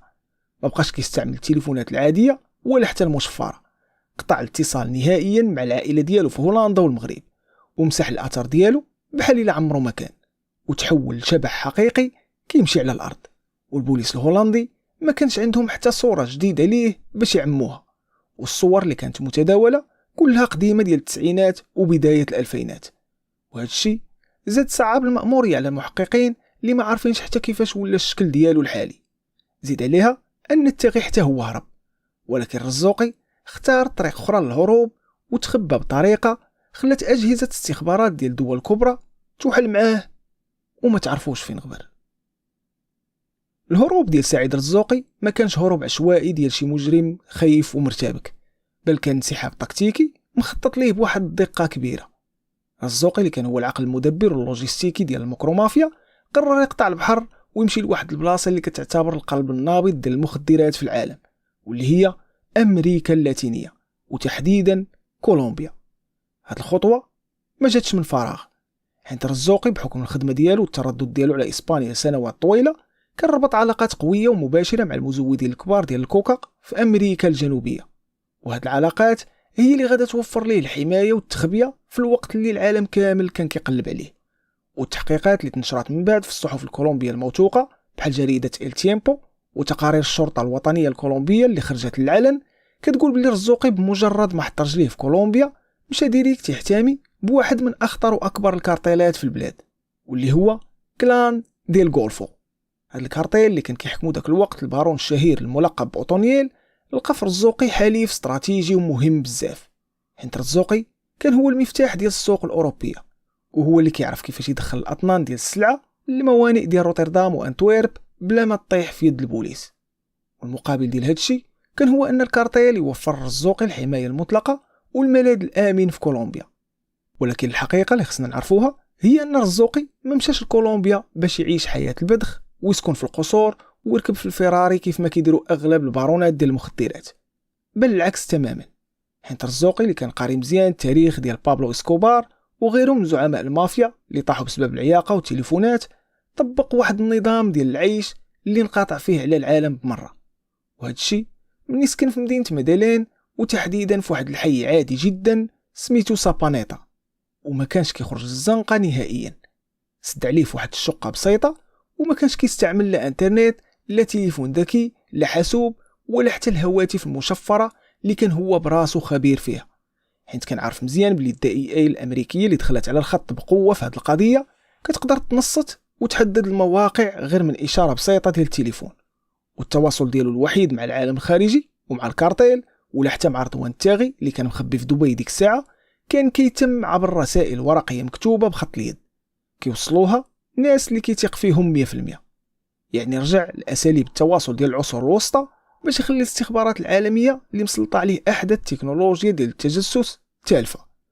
زيد على هذا الشيء ان رزوقي غير الشكل ديالو تماما، طلق اللحيه، نقص في الوزن بزاف وخلى الشيب يبان فيه، لدرجه ان اي واحد يشوفه في ديك الشقه غادي يصحاب ليه غير شي راجل كبير شاد تقاعد وعيش بوحده. في الوقت اللي كان فيه رزوقي مخبي في ميدالين وعايش بحال شي شبح، البوليس الهولندي كان عايش في واحد الضغط رهيب. الرأي العام في هولندا كان كيطالب بالقبض عليه هو والتاغي بأي ثمن، خصوصا من بعد ما العصابة صفات المحامي ديرك فيرسون اللي كان هو المحامي الخاص ديال الشاهد نبيل. هذا الاغتيال اللي زعزع الدولة الهولندية وخلاها تعتبر المكرومافيا خطر كيهدد الأمن القومي ديال البلاد، وخلى هولندا شكلت فرقة أمنية خاصة وطلبت المساعدة بشكل رسمي من وكالة مكافحة المخدرات الأمريكية ومكتب التحقيقات الفيدرالي، بالإضافة للتنسيق المباشر واليومي مع المخابرات والشرطة الكولومبية. وهنا العملية ديال البحث ولات بحال إلا كتقلب على شي حوتة مضرة ليك في البحر، الشيء اللي خلى الأجهزة الأمنية تبدا كتعتمد على واحد الاستراتيجية اللي كتحتاج صبر كبير، واللي هي أنهم بداو كيتبعوا الفلوس وكيراقبوا الحركة ديال الناس اللي كيشوفوا فيهم بلي كيتعاملوا مع الكارتيل ديال كلان ديال غولفو وعندهم ارتباطات بأوروبا. والمخابرات الكولومبية بالتعاون مع الأمريكان بداو كيلتقطوا شي هضرة وشي إشاعات كتدور وسط العصابات في ميدلين باللي كاين واحد الأوروبي مهم مخبي عندهم، وباللي الكارتيل عطياه حماية خاصة وممنوع شي حد يقرب ليه. هذا الخيط الرفيع هو اللي غادي يخلي المخابرات تبدا تركز على مدينة ميدلين وعلى الأحياء اللي فيها حراسة خفية ديال عناصر الكارتيل. وبدات عملية ديال المراقبة دامت شهور وشهور، واللي استعملوا فيها طائرات بدون طيار وكاميرات المراقبة ديال الشوارع وعملاء سريين كيتساراو في الحومة بملابس مدنية وكيبانوا بحال الناس العاديين. والهدف كان هو انهم يطيحوا على شي هفوة صغيرة او شي غلطة ولا غير شي خيال ديال هاد السيد اللي مدوخ العالم ومخلي مئات ديال المحققين ما كينعسوش ليل ونهار. من بعد شهور ديال المراقبة الدقيقة وانتظار اللي كيحرق الأعصاب، اللحظة الحاسمة غادا تجي نهار 7 فبراير من سنة 2020، وهادشي من الأجهزة الأمنية الكولومبية وبدعم مباشر من وكالة مكافحة المخدرات الأمريكية ومكتب التحقيقات الفيدرالي. تأكدوا 100% بلي داك السيد اللي مخبي في ديك الشقة البسيطة في حي سابينيتا في ميدلين هو نيت سعيد رزوقي المطلوب رقم 2 في هولندا وأوروبا. والصحيفة الكولومبية المعروفة إل تيمبو والتقارير ديال الشرطة الوطنية الكولومبية عودوا التفاصيل ديال هاد المداهمة اللي كانت بحال شي فيلم ديال هوليوود. حيت البوليس الكولومبي ما صيفط غير دورية عادية، بل صيفط فرقة ديال الكوماندوز مدججة بالسلاح ومجهزة بأحدث التقنيات، حيت كانوا دايرين في بالهم بلي هاد السيد يقدر يكون مسلح ولا يكونوا معاه حراس من كارتيل كلان ديال غولفو. ومن يطوقوا العمارة وهرسوا الباب ديال الشقة، رزوقي بحكم الغريزة الإجرامية اللي اكتسبها والخبرة ديالو في تخطيط الهروب ما استسلمش في البلاصة، بل حاول يهرب ونقز من السرجم ديال الشقة اللي كان فيها لواحد البلاصة أخرى، وهذا الشيء خلاه يطيح ويتصاب بجروح. ولكن الكوماندوز كانوا محاصرين الحومة اللي كان فيها من كاع الجويه وشدوه في البلاصة. والصدمة الكبيرة ديال البوليس الكولومبي والأمريكي هي فاش شدوه ووقفوا عليه، فهما كانوا كيتسناو يلقاو داك البارول الأنيق اللي في الصورة اللي عندهم، ولكن الحقيقة اللي لقاوها هي أنهم طاحوا في واحد الراجل كيبان شارف بزاف، اللحية ديالو طويلة ومخربقة، الشيب واكلو، ضعيف بزاف وكيبان بحال شي متشرد ولا شي مسكين ما عنده حتى شي ريال. ولكن البصمات وتحاليل الدي ان اي اكدت لهم بلي هداك هو سعيد رزوقي، العقل المدبر واللوجستيكي ديال المكرومافيا اللي رعب القارة الأوروبية كاملة.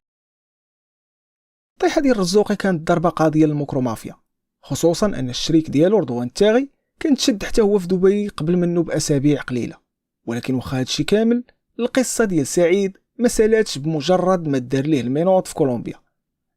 الهروب ديالو سالا، ولكن بدات معركة قانونية طويلة ومعقدة باش يتسلم لهولندا، والمحامين ديال رزوقي داروا كاع الجهد ديالهم باش يعطلوا عملية التسليم، وبداو كيقولوا بلي الموكل ديالهم غادي يتعرض للتعذيب والمحاكمة غير عادلة إلى رجع لأوروبا، واستغلوا كاع الثغرات القانونية في النظام الكولومبي باش يربحوا الوقت.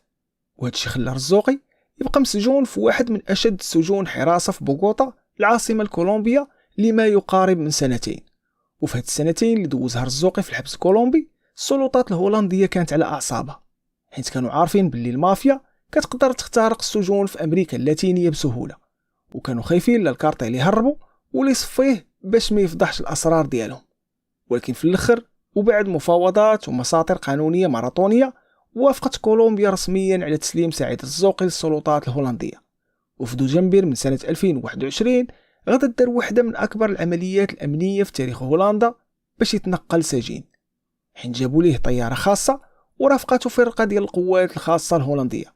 والرحلة كانت تحت سرية تامة، لدرجة أن رزوقي هبط في هولندا وهما دايرين ليه نضادر كحلين ومغمضين ليه عينيه باش ما يعرفش حتى اش من مطار نزل فيه ولا كيفاش دايره الطريق للسجن اللي غادي يدخل ليه في مدينة فوخت، فين غادي يتلاقى من جديد مع الصديق والشريك ديالو رضوان التاغي، ولكن هاد المرة مورا القضبان وماشي في شي فيلا في ماربيا. وبمجرد ما وصل رزوقي لهولندا انضم مباشرة لمحاكمة مارينغو الشهيرة اللي كتعتبر أكبر وأطول محاكمة في تاريخ القضاء الهولندي. هاد المحاكمة اللي جمعت فيها كاع الجرائم بما فيها الاغتيالات وتصفية الحسابات اللي تسبت فيها المكرومافيا. ورزوقي وكيف ما كانت العادة ديالو ديما التزم الصمت التام في الجلسات الأولى، وكان ما كيهضر، ما كيجاوب القضاة، ما كيعلق على التهم، وبقى محافظ على قانون الصمت الأوميترا اللي معروف عند المافيا. ولكن الأدلة اللي جمعتها النيابة العامة الهولندية والاعترافات ديال الشاهد نبيل زائد الرسائل المشفرة اللي قدروا الخبراء ديال البوليس يفكوها في هواتف BGP، كانت كلها كدينو بشكل مباشر وكتبين بالدليل القاطع باللي هو اللي كان كيهندس اللوجيستيك ديال الدم اللي سال في الشوارع. وفي فبراير 2024 غادي تسدل الستار على هذه المحاكمة التاريخية، وغادي يصدر القضاء الهولندي الأحكام ديالو القاسية اللي كانت متوقعة صراحة. رضوان التاغي وسعيد الرزوقي ومعهم قياديين اخرين في التنظيم غادي يتحكم عليهم بالسجن المؤبد بلا أي إمكانية ديال الإفراج المشروط. هذا الحكم كان هو النهاية الفعلية والمأساوية ديال واحد من أخطر المجرمين اللي عرفهم التاريخ الحديث، السيد اللي اختار يعيش في الظل وسير إمبراطورية ديال الموت والمخدرات من بعيد، ظنا منه باللي الذكاء ديالو والحذر الشديد غادي يخليوه ديما سابق البوليس بخطوة. ولكن كيف ما كيتبت التاريخ ديما، الجريمة ما عمرها كدوم. مهما طال الوقت ومهما كان المجرم ذكي ولا حتى عبقري، النهاية ديما كتكون وحدة، يا إما الموت المأساوي في شي تصفية حسابات، يا إما الحبس المؤبد بين 4 ديال الحيوط اللي غادي يكمل فيهم داكشي اللي بقى ليه في حياته. في العالم ديال المكرومافيا، الضربة اللي كتقسم الظهر عمرها ما كتجي من عند العدو اللي واقف قدامك، وإنما كتجي من عند داك الصاحب اللي كتعطيه بظهرك وكتثق فيه ثقة عمياء. ووسط هاد الغابة اللي حاكمينها حيتان كبار، كاينه واحد القصة اللي كتعتبر هي أبشع قصة ديال الغدر والخيانة في تاريخ هاد الشبكة الإجرامية كاملة. قصة ديال شاب اللي كان مشروع بطل واعد في الكيك بوكسينغ، ولكن الطمع والفلوس ديال المخدرات خلوه يتبدل ويولي واحد من أخطر القتلة المأجورين في شوارع أمستردام. والأخطر من هادشي كامل أنه باع الراس ديال العراب اللي كبروا في هاد الدومين في وحدة من أكبر الخيانات اللي عرفتها المكرومافيا. والواعرة هي أنه من وراء هادشي السيد غبر وما خلى حتى شي آثار من وراه نهائيا، بحال إلا الأرض تحلات وسرطاتو. الشخص اللي جينا ندوي عليه اليوم هو نجيب حميش، المعروف في أوساط المافيا بزيغي. فشكون هو هاد نجيب حميش وكيفاش تحول من حلبة الرياضة لعالم الدم والقرطاس والجريمة المنظمة؟ وشكون هو هاد العراب ديال المافيا اللي غدروا وباعوا للأعداء ديالو؟ وكيفاش كانت النهاية ديال هاد القاتل المأجور في إسبانيا واللي باقى لغز كيحاولوا البوليس حتى اليوم يحلوه؟ كاع هاد الأسئلة وكتر غادي نجاوبوا عليها اليوم في هاد الحلقة.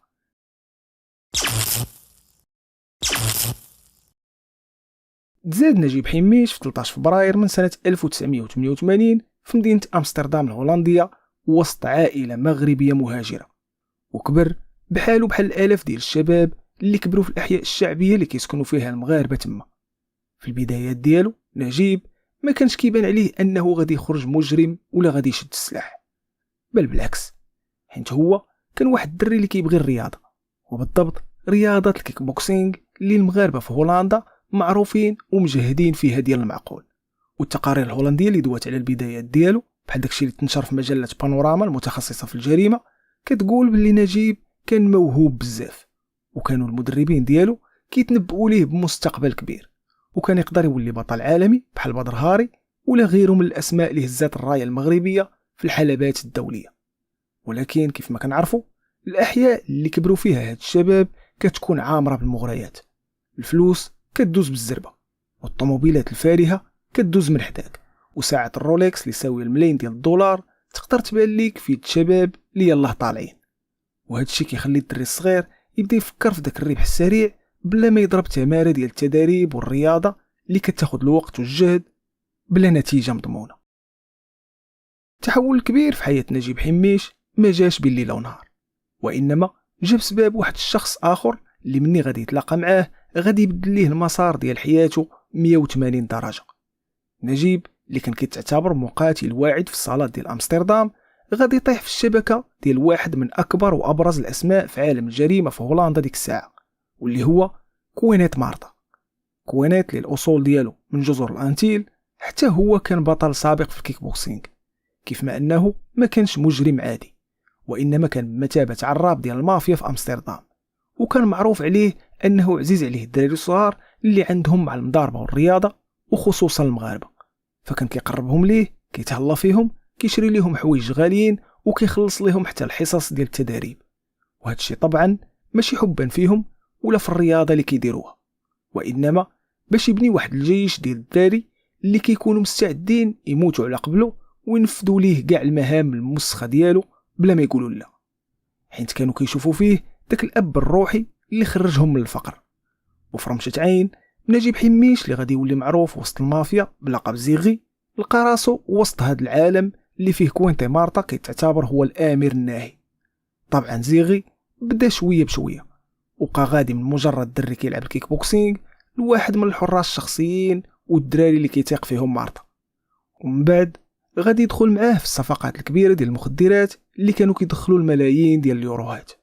وهذا الشيء خلى كوينتي مارتا يحط زيغي تحت الجناح ديالو وعلمو القوالب ديال المافيا وكيفاش يتعامل مع العصابات الاخرى، الشيء اللي خلى نجيب حميش يولي واحد من الوجوه اللي معروفه ومحترمه في عالم الجريمه ديال امستردام، لدرجه انه في واحد الوقت وبالضبط سنه 2013 بان زيغي ككومبارس في واحد الكليب ديال رابور مغربي معروف في هولندا، وهو واقف بكل برود الدم شاد كاس ديال اتاي ومبتسم. وهذا الشيء كيبين باللي السيد كان كيعيش حياته بحال اي شاب ناجح وكيتخالط مع المشاهير في العالم، ولكن في الخفاء كان كيوجد راسو باش يولي واحد من اخطر القتلة المأجورين في تاريخ موكرومافيا. العلاقه ما بين زيغي وكوينتي مارتا كانت كتبان بحال شي علاقه ديال ولد مع الاب ديالو، حيت نجيب كان كيعتبر مارتا هو الراجل اللي دخلو لعالم الجريمه والمخدرات وعطاه قيمه وسط الموكرومافيا، ومارتا كان كيتيق في زيغي ثقه عمياء وكيعتبرو ولده اللي ما ولدوش. ولكن وكيف ما كنعرفوا كاملين في عالم الجريمه المنظمه الثقه هي الكلمه الوحيده اللي ما عندها حتى شي معنى وكتبقى مجرد اشاعه، والفلوس والمصالح هي اللي كتحكم. المهم الامور كانت غاده بخير وعلى خير بالنسبه لزيغي والشاف ديالو، وكانوا مسيطرين على الوضع، حتى غادا توقع واحد الكارثه اللي غادا تقلب هولندا وبلجيكا سفاهه على علاه، واللي غادا تشعل العافيه ديال المعقول في صفوف الموكرومافيا. كارثه اللي السبب ديالها كان هو واحد الشحنه ديال الكوكايين اللي غادا تغبر في ميناء انتويرب، وغادا تخلي الصحاب ديال البارح يهزوا السلاح في وجه بعضياتهم، وتبدا واحدة من أشرس الحروب الدموية ما بين العصابات في تاريخ أوروبا الحديث.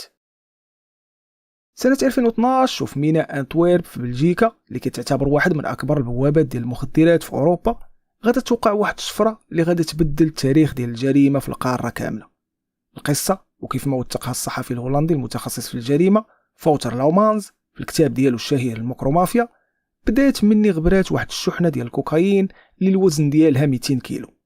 هاد السلعة اللي ما كانتش ديال أي واحد، وإنما كانت في الملكية ديال راجل من أخطر المجرمين واللي من أصول مغربية ديك الساعة، واللي هو بن عوف عدوي، بمشاركة مع حليف ديالو اللي سميتو حسين أيت سوسان. وهاد الشحنة تسرقات من طرف واحد العصابة في أنتويرب اللي معروفة بالسلاحف، وهاد الشي خلى بن عوف يفقد الصواب ديالو، حيت 200 كيلو ديال الكوكايين كتعني ملايين اليوروهات اللي طارت في السماء ومستحيل يسمح فيها.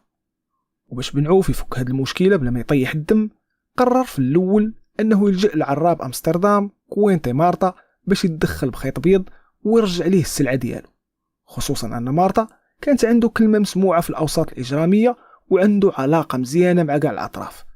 ومارتا كلف اليد اليمنى ديالو وصاحبه الروح بالروح نجيب بوحبوح باش يتكفل بهاد المفاوضات، ولكن الامور ما مشاتش كيف ما خطوا ليها والمفاوضات فشلات. وبن عوف حس باللي كاين شي لعب مديور مورا ظهره، وشك باللي مارتا وبوحبوح متورطين مع السلاحف وكياكلوا مع الديب وكيبكيو مع السارح كيف ما كيقول المثل.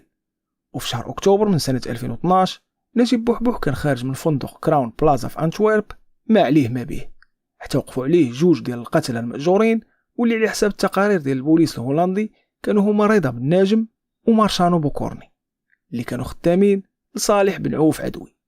صفاوها ليه في البلاصه بقرطاسه في الراس. هذا الاغتيال ما كانش مجرد تصفيه حسابات عاديه، بل كانت بمثابه اعلان رسمي ديال الحرب، حرب اللي غادي تخلي شوارع هولندا وبلجيكا تولي بحال شيكاغو في العشرينات، والعصابات اللي كانت خدامه مع بعضياتها يبداو كيقتلوا في بعضياتهم في الزناقي. كوينت مارتا ملي وصلته الخبار ديال مقتل صاحبه بوحبوح تجنن وحلف حتى ياخد ليه حقه ويحرق الاخضر واليابس على قبل هاد الغدر. وهنا غادي يبان الدور الكبير ديال نجيب حميش او زيغي اللي ما بقاش داك المقاتل الرياضي والحارس الشخصي العادي، وإنما ولا هو وليد ليمنا ديال مارتا، كينظم الخلايا، كيفرق سلاح وكيوجد الخطط ديال الاغتيالات. ومارتا جمع الدراري ديالو وعطاهم أوامر واضحة: أي واحد عنده علاقة بنعوف عدوي من قريب ولا من بعيد خصو يتصفى بلا رحمة ولا شفقة. طبعا الرد ديال كوينتي مارتا كان قاسي ودموي، وبالضبط في شهر دجنبر من سنة 2012 غادا توقع المجزرة المعروفة في أمستردام، من قتل مأجورين تابعين لمارتا هجموا بأسلحة كلاشينكوف الأوتوماتيكية على طوموبيل كان فيها بنعوف وجوج من الدراري ديالو.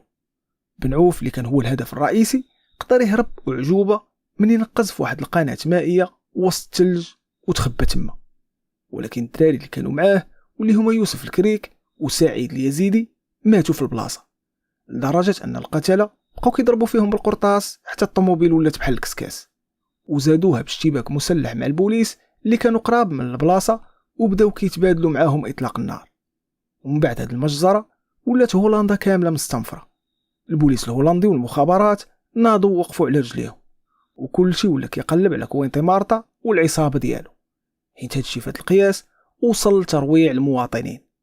وسبب هاد الضغط الكبير مارتا غادي يطيح في يد البوليس وغادي يتم الاعتقال ديالو سنة 2014. وهنا غادا توقع ديك الحاجة اللي حتى واحد ما كان ضارب ليها الحساب. فمارتا اللي كان كيعتبر راسو هو الملك ديال اللعبة لقى راسو محبوس وخلى الامبراطورية ديالو في يد الدراري اللي كيثيق فيهم. والاسم اللي كان بارز ديك الساعة باش يشد القيادة في الزنقة هو نجيب حميش، هاد الشاب اللي كان مجرد دري صغير كيتسنى الأوامر من الشاف ديالو باش يتحرك، لقى راسو فجأة على رأس الشبكة كتدخل ملايين اليوروهات، وعنده عصابة ديال القتلة المأجورين اللي كيتسناو غير الإشارة منه. وزيغي اللي داق طعم الفلوس الساهلة والسلطة الحقيقية بلا ما يكون مارتا فوق راسو كيعطيه الأوامر، بدا كيشوف الأمور بمنظور آخر، والفلوس الكتيرة اللي ولات كدوز بين يديه خلاتو يعمى، والولاء لذاك الراجل اللي دخلو لهذا العالم واللي كان جالس في الحبس بدا كيدوب بحال الملحة في الماء. يعني نجيب حس باللي هو اللي هاز الدق دابا وهو اللي كيخاطر بحياته برا، فبدا كيبني شبكة ديال العلاقات الخاصة به وبدا كيخدم لمصالحه الشخصية كتر ما كيخدم لمصلحة العصابة الأم، الشيء اللي خلاه يبدا يتقرب من جهات أخرى في الخفاء ويفكر في واحد الخطوة اللي كتعتبر من أبشع وأكبر الخيانات في تاريخ المكرومافيا على الإطلاق، خطوة اللي ما كانش فيها الرجوع للور، واللي غادا تخلي التاريخ يكتب السمية ديال نجيب حميش بمداد ديال الغدر. طمعوا الفلوس ساهلة ملي كيدخلوا للعقل ديال بنادم كيولي مستعد يدير أي حاجة وخا يكون الثمن ديالها هو أنه يبيع أقرب الناس ليه. وزيغي اللي داق الحلاوة ديال السلطة والزعامة في الزنقة ما بقاش باغي يرجع للور، واللي مجرد تابع لكوينتي مارتا.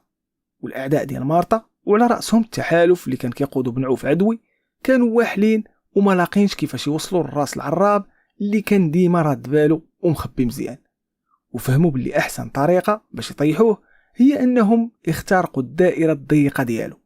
وهنا غادا تبدا المراسلات السرية في التليفونات المشفرة ما بين زيغي والتحالف المعادي، ومفاوضات على شحال غادي ياخد وشنو هي الضمانات اللي غادا تعطاه باش يولي واحد من الكبار في السوق ديال المخدرات إلا هو جاب لهم الراس ديال المعلم ديالو.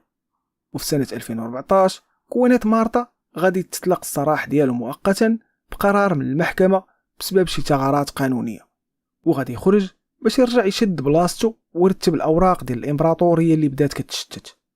ومارتا اللي كان كيشك في كل شيء وكيرد البال من خياله كانت عنده ثقة عمياء في شخص واحد واللي هو نجيب حميش، وهذا الشيء حيت كان كيحسب ليه باللي الدري اللي كبروا وردوا راجل مستحيل يغدروا. ولكن اللي ما كانش عارفه هو أن زيغي كان كيتسنى غير اللحظة المناسبة باش يعطيه الضربة القاضية. ونهار 22 ماي من سنة 2014 وبالضبط في مدينة أمستلفين الهولندية اللي كتعتبر من الضواحي الراقية والهادية ديال العاصمة أمستردام، مارتا كان جالس مرتاح في واحد المطعم وما ديرش بحساب باللي ملك الموت كيتسناه برا. وزيغي كان على تواصل دقيق مع القتلة المأجورين اللي صيفطوهم الأعداء، عطاهم اللوكاليزاسيون بالضبط وأكد ليهم باللي العراب جالس بلا حراسة مشددة. وبمجرد ما خرج مارتا من المطعم غادي يجيه الطوموبيل ديالو لقى القتلة المأجورين كيتسناوه، وبلا أي تردد بداو كيخوو فيه القرطاس من أسلحة كلاشينكوف الأوتوماتيكية. المشهد كان مرعب، والتقارير ديال البوليس الهولندي والتحقيقات اللي نشراتها جريدة التليغراف كتقول باللي كوينيت مارتا تضرب بكثر من 80 قرطاسة. تخيل معايا الحقد والغل اللي كان عند هاد العصابات. 80 قرطاسة خلات الجثة ديال مارتا تولي بحال الغربال، لدرجة ان البوليس ملي جاو لمسرح الجريمة لقاو صعوبة كبيرة باش يتعرفوا على الملامح ديالو في الاول.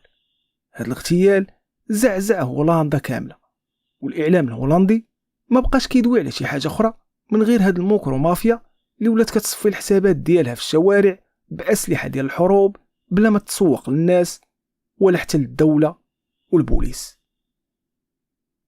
بموت كوينيت مارتا زيغي خدا المكافأة ديالو، الفلوس اللي كان كيحلم بها ولات بين يديه، ولا كيجلس في الطبلة مع الكبار ديال الموكرو مافيا بحال عصابة سمير بوخريشان وغيرهم من الرؤوس الكبيرة. ولكن الفرحة ديال هاد الخيانة ما دامتش ليه بزاف، وهادشي حيت نجيب نسى واحد القاعدة ذهبية في عالم المافيا: اللي خان مرة كيخون ديما، واللي قتل كيتقتل.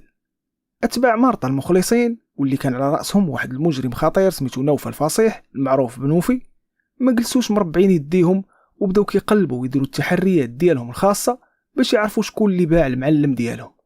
وفي ظرف قصير الأخبار وصلات لدوك الأتباع وعاقوا باللي زيغي كان هو الخائن اللي لعب اللعبة ورا ظهر كلشي. وهنا نجيب حميش غادي يلقى راسو في كابوس حقيقي. البوليس كيحقوا معاه وكيراقبوه، والأعداء اللي تحالف معاهم ما كيتيقوش فيه 100% حيت عارفينه غدار، والأتباع ديال مارتا حلفوا حتى يقطعوه طراف طراف.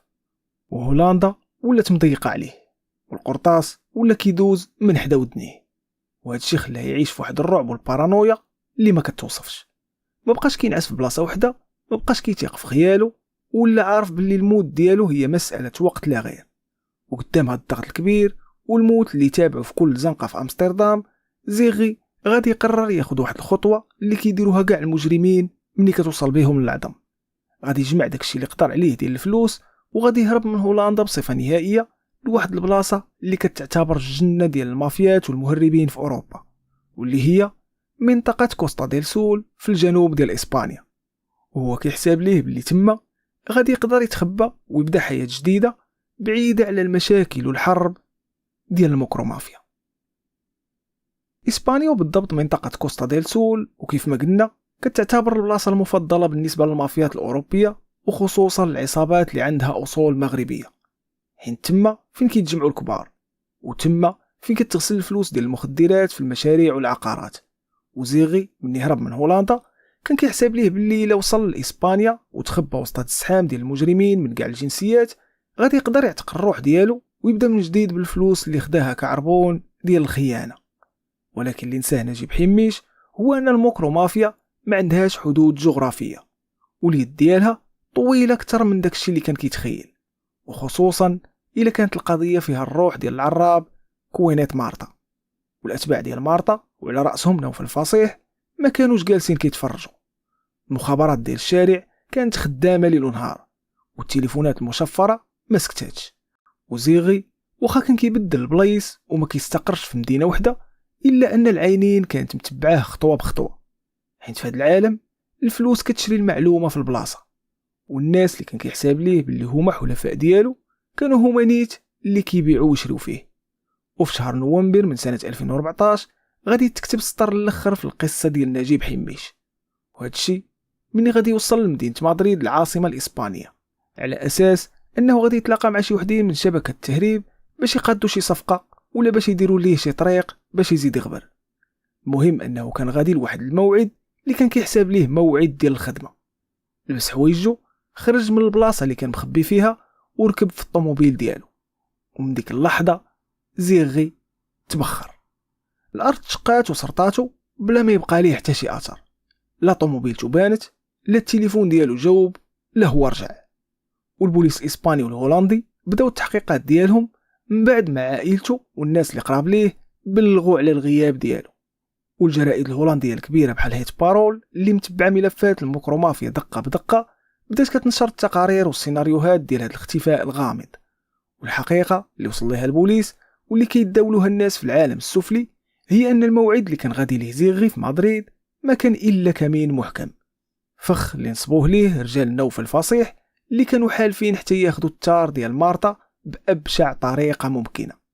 والروايات اللي خرجت من بعد من وسط المافيا ما كيتقبلهاش العقل، حيت كيقولوا باللي زيغي ما ماتش بموتة سهلة بحال قرطاسة في الراس ولا في القلب، وإنما تعرض لواحد الحصة ديال التعذيب اللي ما يقدرش الإنسان العادي والطبيعي يتخيلها، حيت الانتقام ديال المافيا وخصوصا من الخونة كيكون ديما قاصح، باش مول الفعلة يبقى عبرة لأي واحد يفكر يخون، لدرجة أنه خرجت روايات كتقول باللي نجيب تقطع طراف وهو مازال حي، وكاين اللي كيقول باللي الجثة ديالو تلاحت في لاصيد باش تدوب وما يبقى لها حتى شي اثار جنائي اللي يقدر البوليس يخدم به، وكاين اللي كيقول باللي تدفن في شي خلا في اسبانيا واللي مستحيل شي حد يطيح عليه. ولكن المهم والاكيد هو ان نجيب حميش مات، ومات موتة اللي ما كيتمناها حتى شي واحد لعدوه. هاد النهاية المأساوية ديال زيغي كتلخص لينا مزيان القاعدة الذهبية ديال هاد العالم الكحل: الفلوس السهلة اللي كتجيب الدم كتمشي بالدم. ونجيب اللي كان عنده الجهد والموهبة باش يولي بطل رياضي كيرفع الراية ديال بلادو وكيفتخروا به والديه، اختار الطريق اللي كتبان قصيرة ومفرشة باليوروهات، ولكن هي في الحقيقة طريق مسدودة كتوصل ديريكت للقبر. الخيانة في عالم الجريمة المنظمة ما عندهاش مبرر وما كتقدامش مع الوقت، والفلوس اللي خداها باش يبيع المعلم ديالو ما نفعاتو بوالو مني لقى راسو طايح في يد الناس اللي بغاو ينتقموا ليه. والسميه ديال نجيب حميش بقات مجرد قصه كيتعاودوا عليها في الشوارع ديال امستردام بحال شي اسطوره ديال الغدر، ودرس قاصح لاي دري طالع وكيحسب ليه باللي عالم العصابات فيه التضحيه والوفاء. واش فايتلك سولتي راسك كيفاش عصابات او مافيات بحال المكرومافيا اللي كتدخل جبال ديال الفلوس كاش كل نهار كيفاش كيديروا يغسلوا هاد الملايير كامله، وكيفاش كيقدر بارون في هولندا يخلص كارتيل في كولومبيا ولا المكسيك في البلاصه بلا ما يدوز حتى سنتيم واحد في السيستم البنكي ديال الدوله؟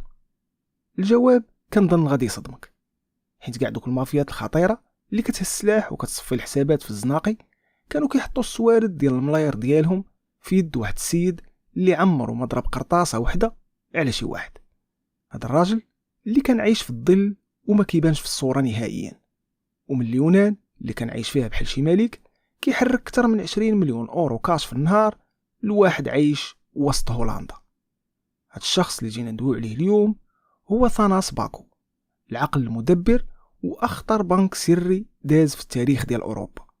فشكون هو هذا ثاناس باكو، وكيفاش قدر يبني اكبر امبراطوريه ماليه اللي كان كيغسل بها فلوس الدم والمخدرات، وكيفاش كان كيخدم مع المكرومافيا اللي معروفين بالخطوره ديالهم، وشنو هي الطرق السحريه اللي كان كيستعملها باش يغبر الملاير بلا ما يخلي حتى شي اثار من وراه. كاع هاد الاسئله وكتر غادي نجاوبوا عليها اليوم في هاد الحلقه.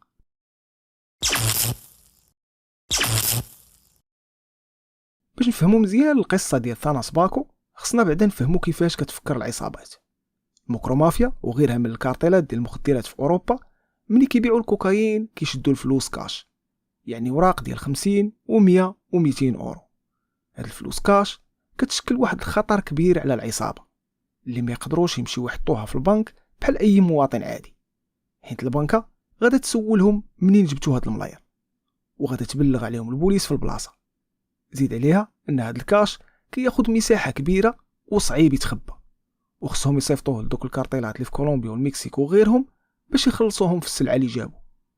هنا المافيا كتلقى راسها وحلات وحله ديال المعقول، والحل الوحيد اللي كيكون قدامهم هو انهم يقلبوا على شي حد اللي كيتيقوا فيه، شي حد اللي عنده سيستم ديالو بوحدو موازي للسيستم ديال الدوله، وهذا الشخص كان هو ثاناس باكو. ثاناس باكو حسب التقارير ديال الشرطه الاوروبيه اليوروبول والشرطه الماليه الهولنديه المعروفه بفيود ما كانش مجرد شيفور كيهز الفلوس من قنت لقنت، بل هاد السيد كان كيتعتبر مؤسسه ماليه قاده براسها، وكان بحال شي مدير عام ديال بنك مركزي ولكن في العالم السفلي ديال الجريمه. باكو اللي الاصول ديالو من البانيا قدر انه ياخذ الجنسيه اليونانيه، وهذا الشيء عاونو بزاف باش يتحرك بحريه تامه في اوروبا بلا ما يثير الشبهات. السيد اختار انه يستقر في العاصمه اليونانيه اثينا، وعاش تما واحد الحياه اللي كتبان للناس العاديين والجيران ديالو انها حياة ديال رجل اعمال ناجح ومحترم. كان عنده شركات ديال العقارات وكيشري الديور والفيلات، وكيبان بلي كيدير الاستثمارات ديالو بالقانون وما عنده حتى شي مشكل مع الدولة. ولكن هذيك كانت غير الواجهة، يعني الصباغة اللي كان كيغطي بها الخدمة الحقيقية ديالو اللي كانت كتدور في الخفاء وفي بلاد واحدة أخرى اللي هي هولندا. هاد البلاد اللي كيف ما كنعرفوا كاملين كتعتبر هي البوابة الرئيسية ديال الكوكايين لأوروبا بسبب الموانئ الكبيرة ديالها بحال ميناء روتردام. وهذا الشيء كيعني أن هولندا كتدور فيها أكبر نسبة ديال الكاش اللي جاي من الجريمة والمخدرات. هاد الشيء علاش ثاناس باكو ركز الخدمة ديالو كاملة في هاد البلاد، وبنى واحد الشبكة عنكبوتية ديال لي كورسي اللي كانوا خدامين تحت منه. هاد لي كورسي اللي ما كانوش كيعرفوه شخصيا، كيف ما انهم ما كانوش كيعرفوا شكون هو البوس الكبير اللي كيحركهم، وكانوا غير كيتلقاو الاوامر باش يمشيو لشي بلاصه معينه في امستردام او روتردام. وغالبا هاد البلايص كتكون ديور ولا كراجات مخبيه باش يتلاقاو مع عناصر ديال المكرومافيا ويشدوا من عندهم شكاير وسيكان عامرين بالملايين ديال الاورو. التقارير الهولنديه اللي خرجت من بعد كتقول بلي الشبكه ديال ثاناس باكو كانت كتهز ما بين المليون حتى ل 20 مليون اورو كاش في النهار الواحد. تخيل معايا هذا الرقم المرعب. الملايين ديال الاوروات كتدور يوميا في الزناقي ديال هولندا في طوموبيلات اللي دايرين لهم مخابئ سريه متطوره باش واخا يوقفوهم البوليس ما يلقاو والو. ثاناس كان كيجلس في الفيلا ديالو في اليونان كيشرب القهوه ديالو وقدامه التليفونات المشفره، وكيتحكم في هاد الملاير كامله بحال شي مايسترو كيقود شي فرقه موسيقيه. كان كيعطي الاوامر فين غادا تمشي ديك الفلوس، شكون غيستلمها، وكيفاش غادا تخرج من هولندا باش توصل للكارتيلات اللي في امريكا اللاتينيه ولا باش تغسل في مشاريع ديال العقار في دبي واوروبا الشرقيه. وهذا الشيء كامل كان كيدار بواحد النظام قديم ومعروف بزاف واللي كيتسمى نظام الحواله.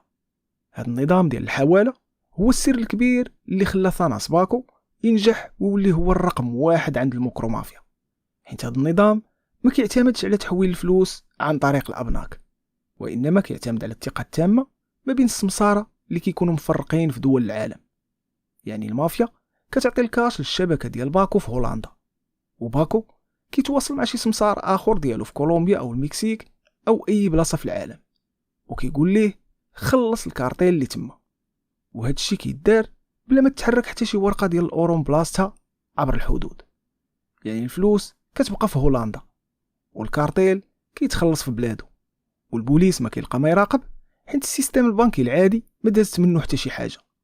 وهاد الاحترافيه الكبيره هي اللي خلات ثاناس باكو يربح الثقه ديال كبار المجرمين واللي ولاو كيشوفوا فيه المنقذ اللي كيهنيهم من الصداع ديال الكاش، لدرجه انه ولا كيفرض العمولات والنسب اللي بغا، وكون واحد الثروه خياليه في الظل بلا ما يعيق به حتى شي واحد. العمليه اللي كان كيقودها ثاناس باكو ما كانتش سهله كيف ما كيتخيلوها بزاف ديال الناس، وما كانتش مجرد سكان كدوز من يد ليد في الظلام. هادشي كان كيدار بواحد الاحترافيه كبيره واللي خلات البوليس الهولندي والشرطه الاوروبيه يبقاو حالين فمهم فاش بداو كيكتشفوا الخيوط ديال هاد الشبكه. وعلى حساب ما جا في التقارير الرسميه اللي صراتها النيابه العامه في هولندا والشرطه الماليه، الشبكه ديال باكو قدرات في ظرف 10 شهور فقط، وبالضبط ما بين شهر يونيو ديال سنه 2020 وشهر مارس ديال سنه 2021 انها تجمع اكثر من 246 مليون اورو كاش وتصرف اكثر من 248 مليون اورو. ارقام خياليه اللي دول قاده براسها كتوحل باش تحركها في هذه المده القصيره، فما بالك بشبكه اجراميه. وهذا الشيء كيأكد الحجم المهول ديال المخدرات اللي كانت كتدخل الموانئ الاوروبيه والقوه الماليه ديال المكرومافيا وغيرها من الشبكات اللي كانت هي الكليال الاول ديال هذا البنك السري. وباش يقدر ثاناس باكو يسير هذه الامبراطوريه الماليه بلا ما يطيح في الشبكه ديال البوليس، كان كيعتمد على جوج ديال الحوايج اساسيين: التكنولوجيا المتقدمه والعنصر البشري اللي ما كيثيرش الانتباه. بالنسبه للتكنولوجيا، باكو ولي كورسي ديالو اللي كينقلوا الفلوس وحتى الكبار ديال المكرومافيا اللي كان كيتعامل معاهم ما كانوش كيدويو في التليفونات العاديه ولا في الواتساب كيف ما كنديروا حنا، هما كانوا كيستعملوا هواتف مشفره بحال انكروتشان وسكاي اي سي سي ومن بعد انوم. هاد التليفونات اللي كيكون الثمن ديالها غالي بزاف والاشتراك فيها كيدار بطرق سريه كانت كتعطيهم واحد الاحساس بالامان التام. حيت كان كيحسب ليهم باللي مستحيل شي جهه حكوميه تقدر تخترق هاد السيرفرات وتقرا الميساجات ديالهم. وباكو كان كيستعمل هاد الهواتف باش ينسق العمليات بدقه متناهيه. كيصيفط ميساج فيه مثلا غادي نتلاقاو في الزنقه الفلانيه في روتردام مع 3 د العشيه، والكود ديال التسليم هو 123 والمبلغ هو 2 مليون اورو.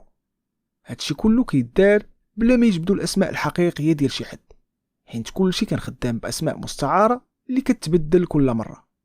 اما بالنسبه للعنصر البشري فهنا فين بانت العبقريه الاجراميه ديال باكو. لي كرسي اللي كانوا كيهزوا هاد الملايين في الزناقي ديال هولندا ما كانوش من داك النوع ديال المجرمين اللي بين عليهم الاجرام في وجههم ولا اللي عندهم سوابق عدليه. بالعكس، باكو كان كيعزل ناس عاديين جدا، ناس اللي السجل الجنائي ديالهم نقي وما فيه حتى شي نقطه كحله، واللي ما عمر البوليس شدوهم ولا حتى داروا بهم. هاد لي كرسي كانوا كيلبسوا حوايج ديال الخدمه وكيسوقوا شاحنات ديال شركات وهميه ولا شركات ديال التوصيل، وكيبانوا بحال اي خدام عادي غادي يوصل شي سلعه. زيد على هادشي ان الطوموبيلات والشاحنات اللي كانوا كيخدموا بهم كان كيتم التجهيز ديالهم في كراجات سريه، وكيتصاوبوا فيهم مخابئ متطوره اللي كتحل بطرق الكترونيه معقده. مثلا خصك تورك على الفران وتشعل السينيال وتدور الفولون لواحد الزاويه معينه عادي تحل واحد المجر صغير تحت الكرسي. هادشي خلى لي كرسي يتحركوا في امان، وحتى الا وقفهم شي براج ديال البوليس باش يقلبوا لهم الوراق ولا يسولوهم فين غاديين كيعطيهم الوريقات اللي مريقلين وكيكملوا طريقهم بلا ما يشك فيهم حتى واحد. الطريقه باش كانت كتم عمليه التسليم والاستلام حتى هي كانت مدروسه ديال بصح. لي كرسي اللي كانوا خدامين مع باكو كانوا كياخذوا الفلوس من عند عناصر المكرومافيا في هولندا، وهاد الفلوس اللي كيجمعوها كانت كتمشي لشي ديور امنه اللي كيتسماو غرف العد، يعني ديور فين كيتحسبوا دوك الفلوس. وفي هاد البلايص كيكونوا ماكينات ديال الحساب اللي كيقدروا يحسبوا الملايين في الدقيقه، وكيتفرزوا الوراق ديال الكاش وكيتجمعوا في ميكات اللي كيتسوداو بالحراره باش الحجم ديالهم يصغر ويسهل التخزين ديالهم ويفرغوهم من الهواء نهائيا. ومن بعد وبفضل داك نظام الحواله ثاناس باكو كان كيعطي الضوء الخضر لشي سمسار ديالو في الطرف الاخر ديال العالم باش يدفع المقابل ديال ديك الفلوس للكارطيل في كولومبيا ولا للشركه الوهميه اللي غادي تغسلها في مشاريع عقاريه. وهادشي اللي خلى الفلوس ديال الجريمه تبخر من اوروبا وتبان في بلايص واحده اخرى على شكل استثمارات قانونيه وعقارات فخمه وشركات اللي كتدخل الارباح بلا ما يسولهم شي حد منين جبتوا راس المال الاول. هاد السيستم المعقد والمتقن خلى المكرومافيا تزيد تكبر وتجبر بطريقه خياليه، حيت الفلوس هي العصب ديال الجريمه، ومادام الفلوس كتدخل وكتغسل بسرعه وبامان فالعصابه بطبيعه الحال قادره تشري اسلحه متطوره وتخلص القتله المأجورين باش يصفيو الحسابات، وقادره تشري موظفين في الموانئ والديوانه وحتى بعض العناصر السياسيه الفاسده. وثاناس باكو بهاد الخدمه اللي كيدير كان هو الشريال اللي كيضخ الدم في القلب ديال هاد العصابات، وبلا بيه كانوا غاديين يلقاو راسهم غارقين في جبال ديال الكاش اللي ما يقدروا يديروا به والو، وكان البوليس غادي يطيح عليهم بكل سهوله.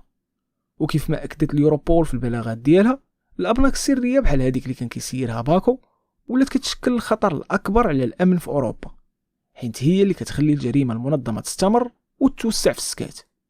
والخطير في الامر ان ثاناس باكو ما كانش كيتعامل مع شبكه وحده، بل كان بحال شي وسيط مالي محايد كيقدم الخدمات ديالو لبزاف ديال الكارتيلات والعصابات اللي متنافسه بيناتها. وهذا الشيء خلاه يولي شخصيه محترمه ومحميه من طرف كبار المجرمين في العالم. الفيلا ديالو في العاصمه اليونانيه كانت بحال شي قلعه، والفلوس اللي كان كيربح كعموله من هاد التحويلات الملياريه خلاتو يعيش عيشه ديال الملوك، في الوقت اللي الكرسي ديالو في هولندا كانوا كيضربوا تماره وكيتحملوا المخاطره كامله. ولكن كيف ما كيقول المثل، ما طار طير وارتفع الا كما طار وقع. وهاد الامبراطوريه اللي بناها باكو على التكنولوجيا المتقدمه والثقه التامه غادا تجي هاد الضربه من واحد البلاصه اللي ما كانش كيتوقعها نهائيا. الضربه القاضيه اللي غادا تريب هاد الامبراطوريه الماليه من الساس ما جاتش من شي براج ديال البوليس اللي شد شي كرسي في الطريق، وما جاتش من شي خيانه داخليه وسط المكرومافيا. الضربه جات من الحاجه اللي كان كيجيب منها ثاناس باكو القوه ديالو، واللي هي التكنولوجيا. فكيف ما قلنا من قبل، هاد العصابات كانوا كيتيقوا ثقة عمياء في الهواتف المشفرة بحال انكروتشان وسكاي اي سي سي، وكان كيحسب ليهم باللي هاد السيستم مستحيل يتخترق. ولكن البوليس الهولندي والفرنسي وبالتنسيق مع اليوروبول كانوا خدامين في صمت، وقدروا يحققوا واحد من أكبر الاختراقات السيبرانية في تاريخ محاربة الجريمة المنظمة. وفي سنة 2020 وسنة 2021 الخبراء ديال البوليس الأوروبي قدروا يطيحوا السيرفرات ديال هاد الشركات، ولاو كيقراو الميساجات ديال كبار المجرمين ومن بينهم المكرومافيا وثاناس باكو، وهذا الشيء بطريقة مباشرة. يعني المافيا كتصيفط الميساج والبوليس كيقراه معاهم في نفس اللحظة. والتقارير ديال الشرطة المالية الهولندية كتوصف هاد اللحظة بحال إلا البوليس كانوا جالسين معاهم في نفس الطبلة. الملايين ديال الميساجات بدات كتدخل السيستم ديال البوليس اللي كل شيء ولا مكشوف ليهم، من الأسماء المستعارة والعناوين ديال غرف العد السرية حتى الأرقام ديال الطوموبيلات اللي فيها المخابئ السرية والمبالغ اللي غادا تسلم. طبعا الشرطة الهولندية ما زرباتش وما مشاتش شدات أول واحد بان ليها في الميساجات، وإنما بدات كتحلل ديك الداتا كاملة باش ترسم الخريطة ديال الشبكة كلها من الصغير حتى الكبير، وبداو كيطيحوا على الرموز اللي كانوا كيستعملوها لي كورسي باش يتأكدوا من الهوية ديال بعضياتهم في وقت التسليم. مثلا كانوا كيستعملوا السيريات ديال الوراق ديال 5 أورو كنوع من التيكي باش يثبتوا باللي الفلوس تسلمات للشخص الصحيح، وهذه تقنية قديمة ومعروفة في عالم الحوالة ديال السوق السوداء. ومن البوليس كمل الخريطة وعرف شكون كيمشي عند شكون، بدات حملة الاعتقالات والمداهمات في هولندا.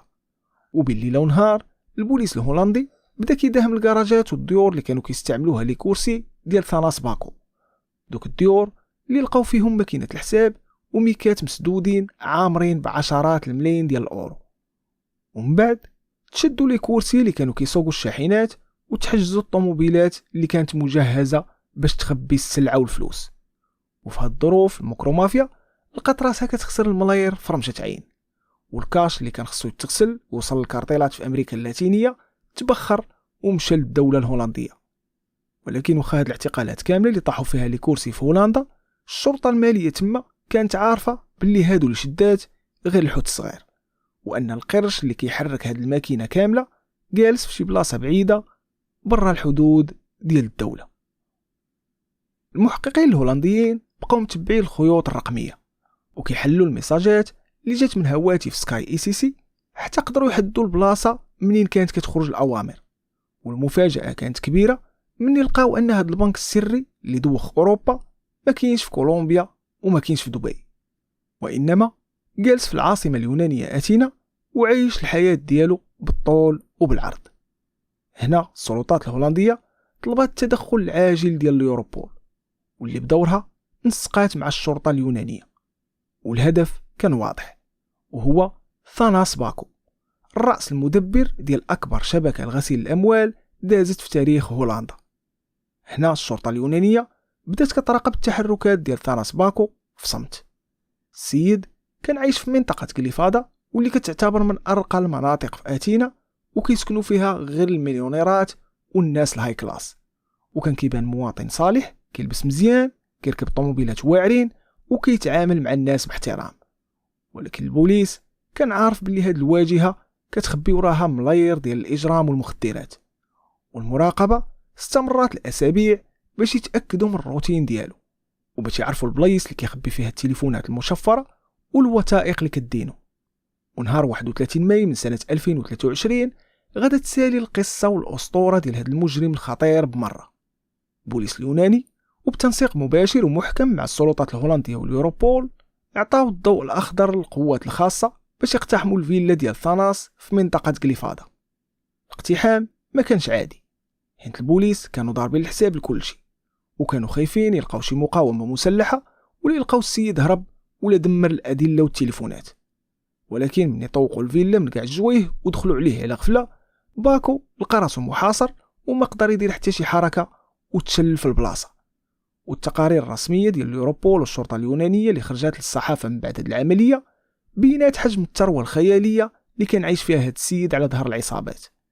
حيت البوليس من يفتشوا الفيلا لقاو العجب، لقاو اكثر من 29 ساعة ديال الماركات العالمية الغالية بحال رولكس، واللي كيوصل الثمن ديال بعضها الملايين الدولارات.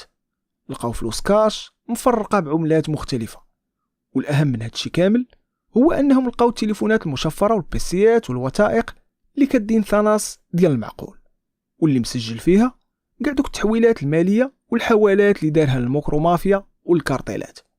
يعني الأدلة كانت قاطعة ومحطوطة فوق الطبلة، وما خلات ليه حتى شي مجال فين يهرب ولا ينكر داكشي اللي كان كيدير.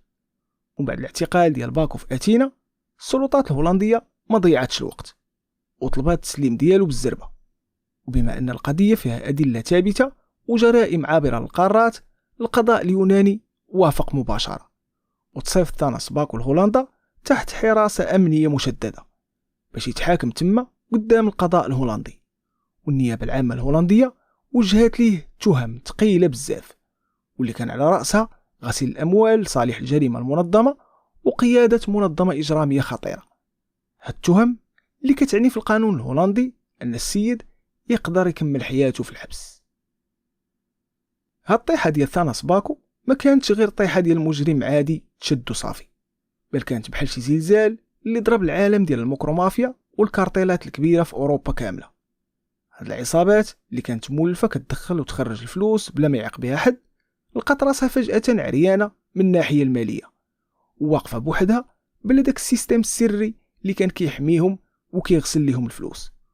والكاش بدا كيتجمع عندهم في الكراجات في هولندا، وما بقاوش لاقين كيفاش يصيفطوه ويخلصوا به الكارتيلات في أمريكا اللاتينية واللي كيتسناو فلوسهم.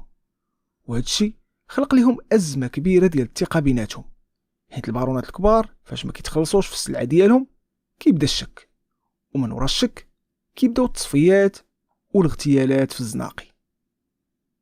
القصة ديال ثاناس باكو اللي عودناها لكم بناء على البلاغات والتقارير الرسمية ديال اليوروبول والشرطة المالية الهولندية كتبين لنا باللي العصابات والموكرومافيا واخا يبانوا باللي هما واعرين وعندهم نفوذ والفلوس والقرطاس اللي كيخلعوا به عباد الله، إلا أنهم عندهم نقطة ضعف قاتلة اللي تقدر تريب ليهم كل شيء في رمشة عين، واللي هي الماكينة ديال الفلوس اللي إلا وقفات العصابة كاملة كتشل وما كتقدر تدير والو.